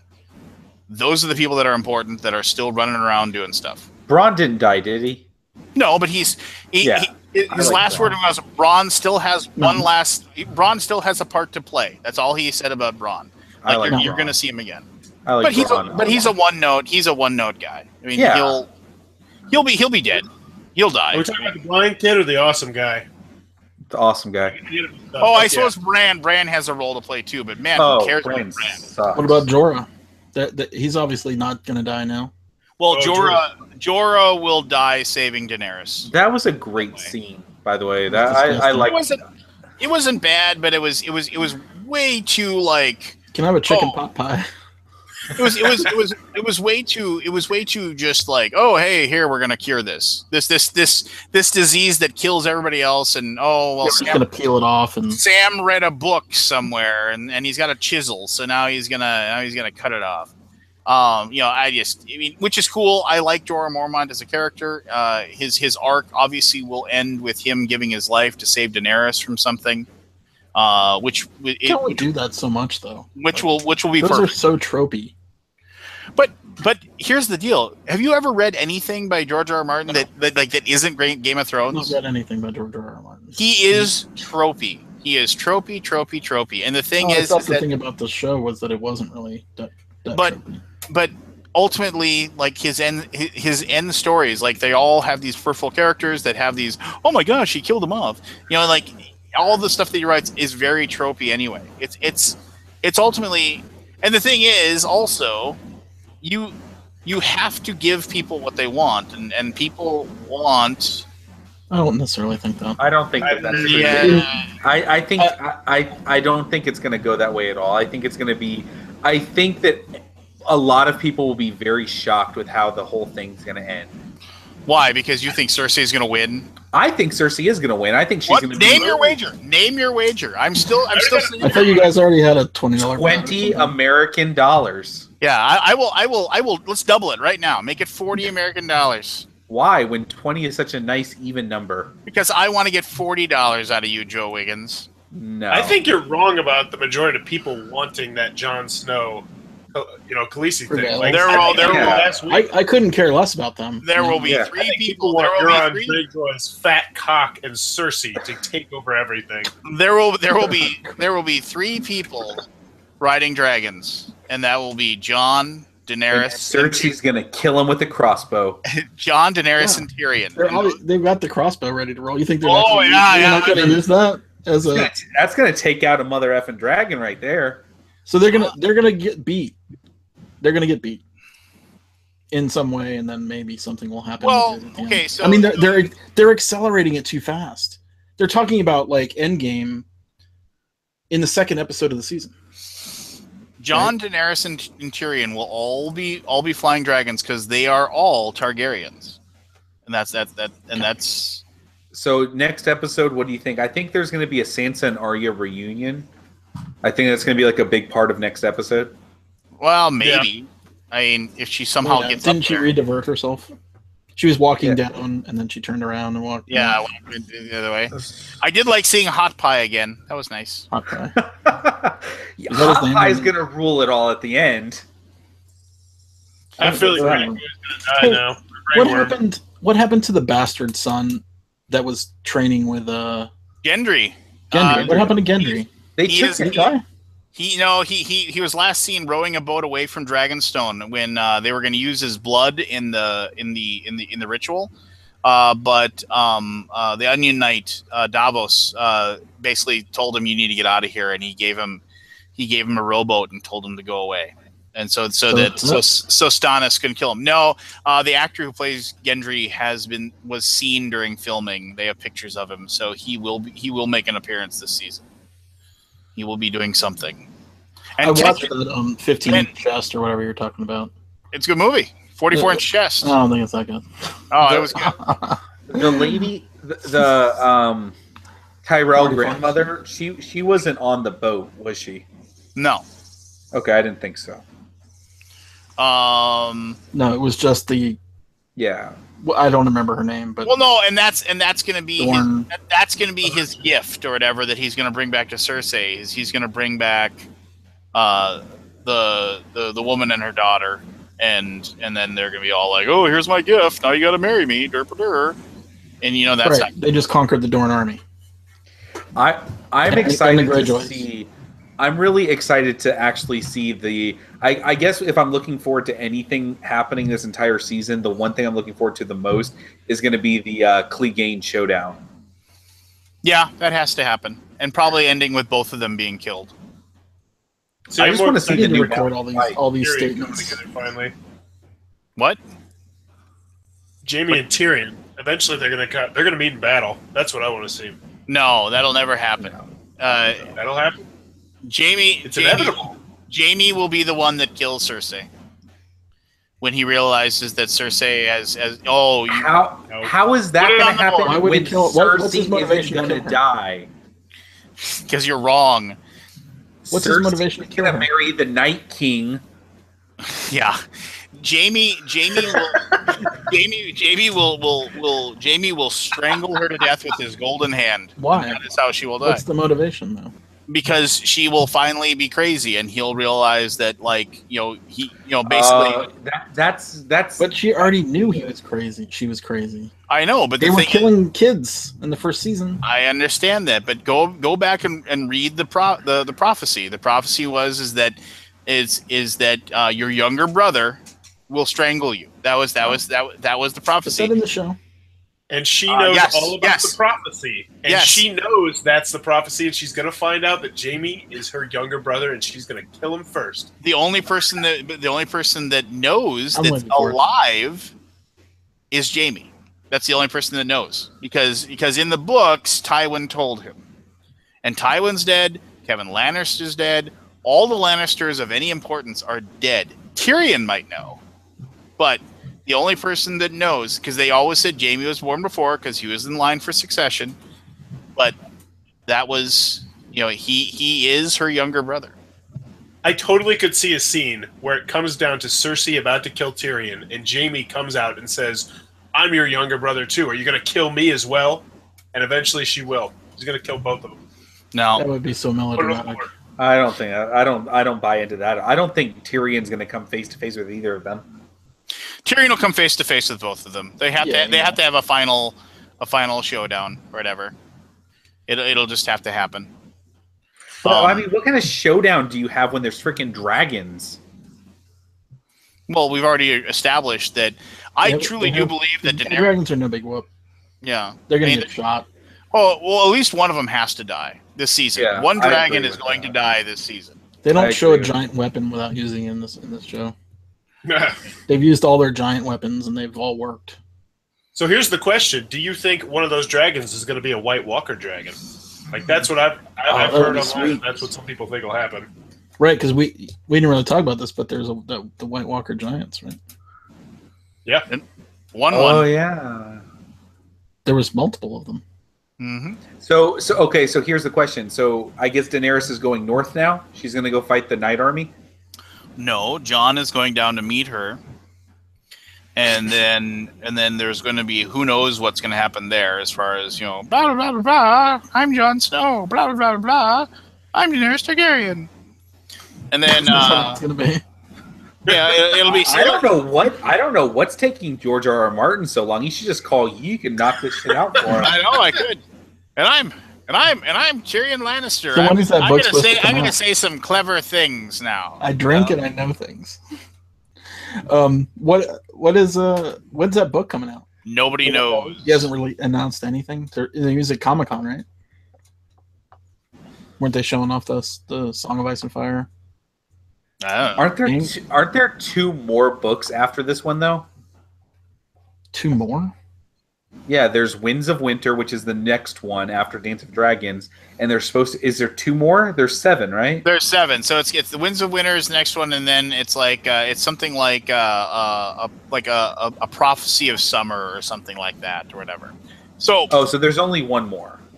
Yeah. So here's the whole deal, and I said this before, and I'll say it again. The whole deal is that like they say that after the long night, and I'd like to just say, having Jim Broadbent playing the Archmaester is a casting brilliant moment. But anyway, so the long night is supposed to like after if the whole idea is that if they can get past the long night, which is like basically the army of the dead coming, and they can win that war against the army of the dead, then everlasting summer is supposed to happen afterwards, meaning that there will never be another winter. So that's what the last book is that it's like a dream for summer or a prophecy of summer or something like that. So, right. So we're gonna make this this $20 wager here, okay? All right. So I don't want this just to be I say this thing and you say no. You have to come up. You have to say who you think is gonna win it. So it's you get it or I get it. Well, no, we already have a wager. I'm not changing the one we had. You said Cersei is gonna be alive at the end. I said no. So that seems like a fair wager right there. Yeah. And you're going to owe me $20 American.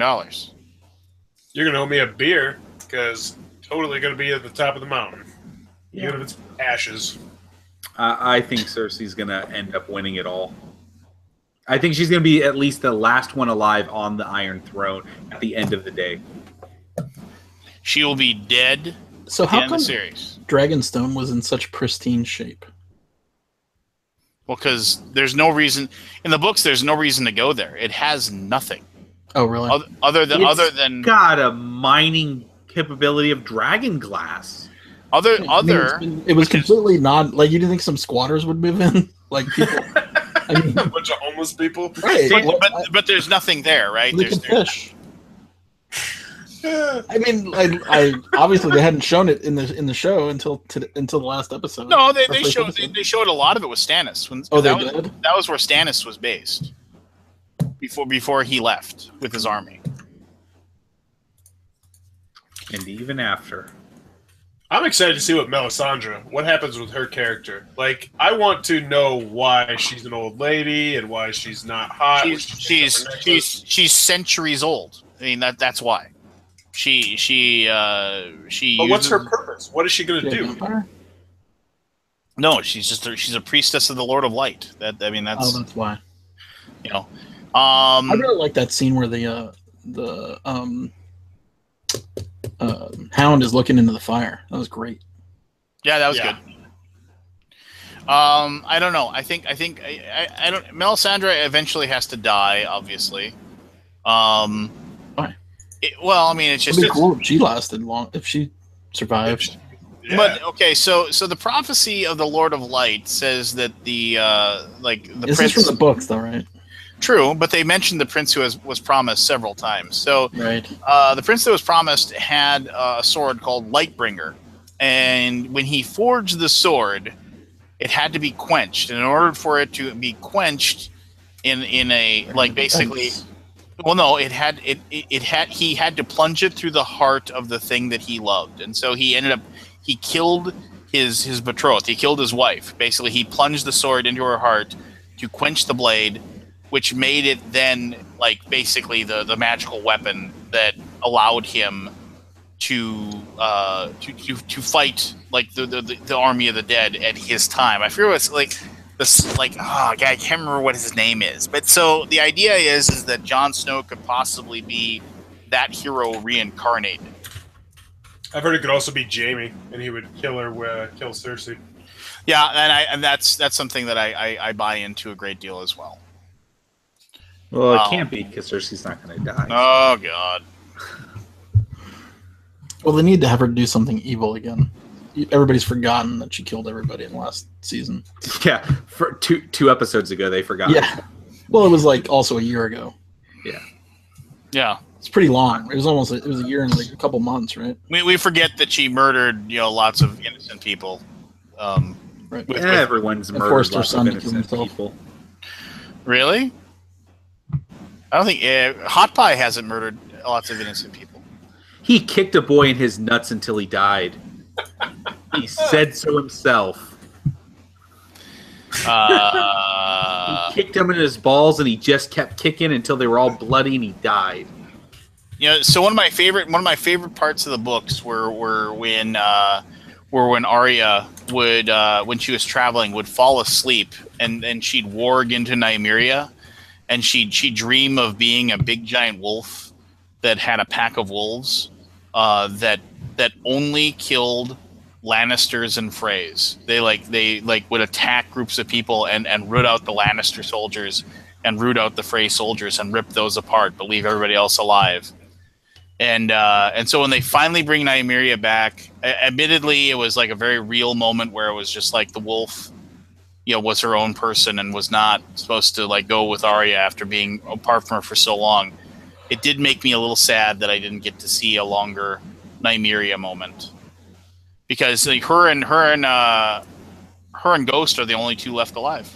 You can't believe that's the end of it. That's a set piece. That's coming later. I do hope reminding you that wolf exists. I do hope so, but it was just I remember there were little sidebars all the time of talking about how Lannister soldiers who were stationed at different places would talk about the fact that nobody would go out at night because there was a giant wolf and a pack of wolves that followed her that just would rip them apart every single night.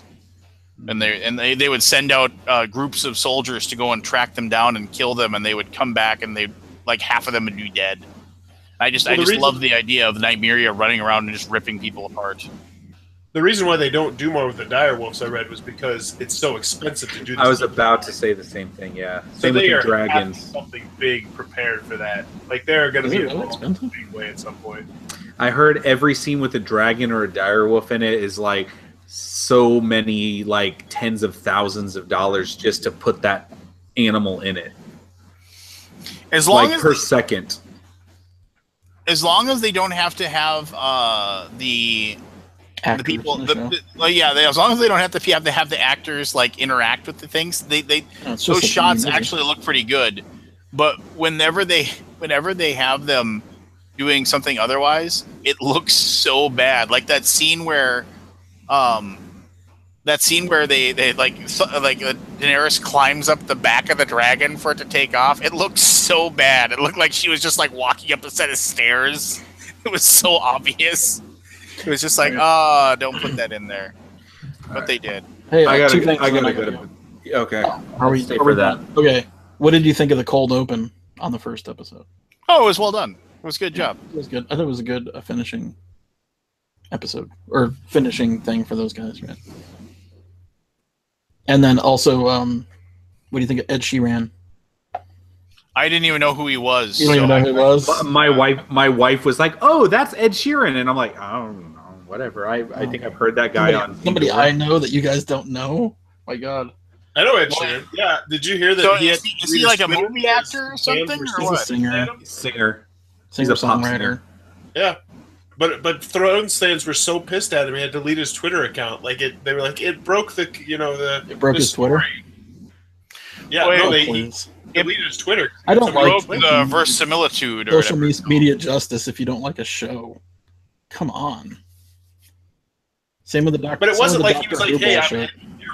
He was just a soldier singing. I just don't understand. It was totally nothing. He didn't even really say. He said like one line, and then they defocused him. Anyway, I don't know. All right. People suck. All right. All right, Later, well, guys. I'm Good night. gonna, I'll shut this down, everybody. Thank you very much for listening to us prattle. Aldi or whatever, if you guys want to hang out and talk for just a quick second, I wanted to ask you about something, but after we go off the air, yeah, cool. Well, I leave for I won't. I'll be back next week, but tomorrow I drive to Canada. I'm gonna get I drive north into Canada until like the roads stop. And then I get onto a seaplane that takes me even farther north that lands on a lake in the middle of frickin' nowhere, and like close to the Arctic Circle kind of thing. And then I'm gonna go northern pike and walleye fishing for about 5 days. So I'm really looking forward to it. I'm going with all my brothers and my nephew and my dad. So I know you guys are like, yay! Sounds awesome. It's gonna be great. I think they mentioned it when you weren't on here, Lance. But next week there's no initials or anything. It's like, because we're doing that like 4-hour Gen Con preview. Oh, that's fun. I like the Gen Con preview. We talk about every single game and why we don't like it. except for the 5 that we're interested in. I guess some guys got some new tool or something. That some tool came out with a tool. What are you calling a tool? Yeah, thanks for joining in the beta. I didn't even see it, dude. I've been so freaking busy. It's just not even fair. Yeah, it is too much freaking Kickstarter. I'll tell you that much right now. But yeah, go back Crusaders. Back it twice. We got a special deal on Crusaders right now. We'll get you 2 deluxeified copies for twice the price. Yeah. For twice the price. It's a pretty good deal. Forrest, these guys are going to go broke on the silk screening, so cut them a break. Oh, $87 million man. I'm sure they're doing it for their. Have you backed it there? I have backed it. And did you back it twice? I don't remember. One copy for you, one copy for the library. I don't remember what I backed it at. I think I did. Forrest, thanks for the review on that, man. I appreciate it. No problem. Forrest liked it. I did. So you're coming to us this year too, Forrest? He didn't send me review copies. What'd you say? Well, all I have is prototypes. They're champ. I can send you. I can send you a prototype if you want one. No, I backed it. I'm good. I don't even need a back. I can get it for free. What do I do? You're getting it off the line. Yeah, no doubt. Loot. No doubt. Do you have to travel to China?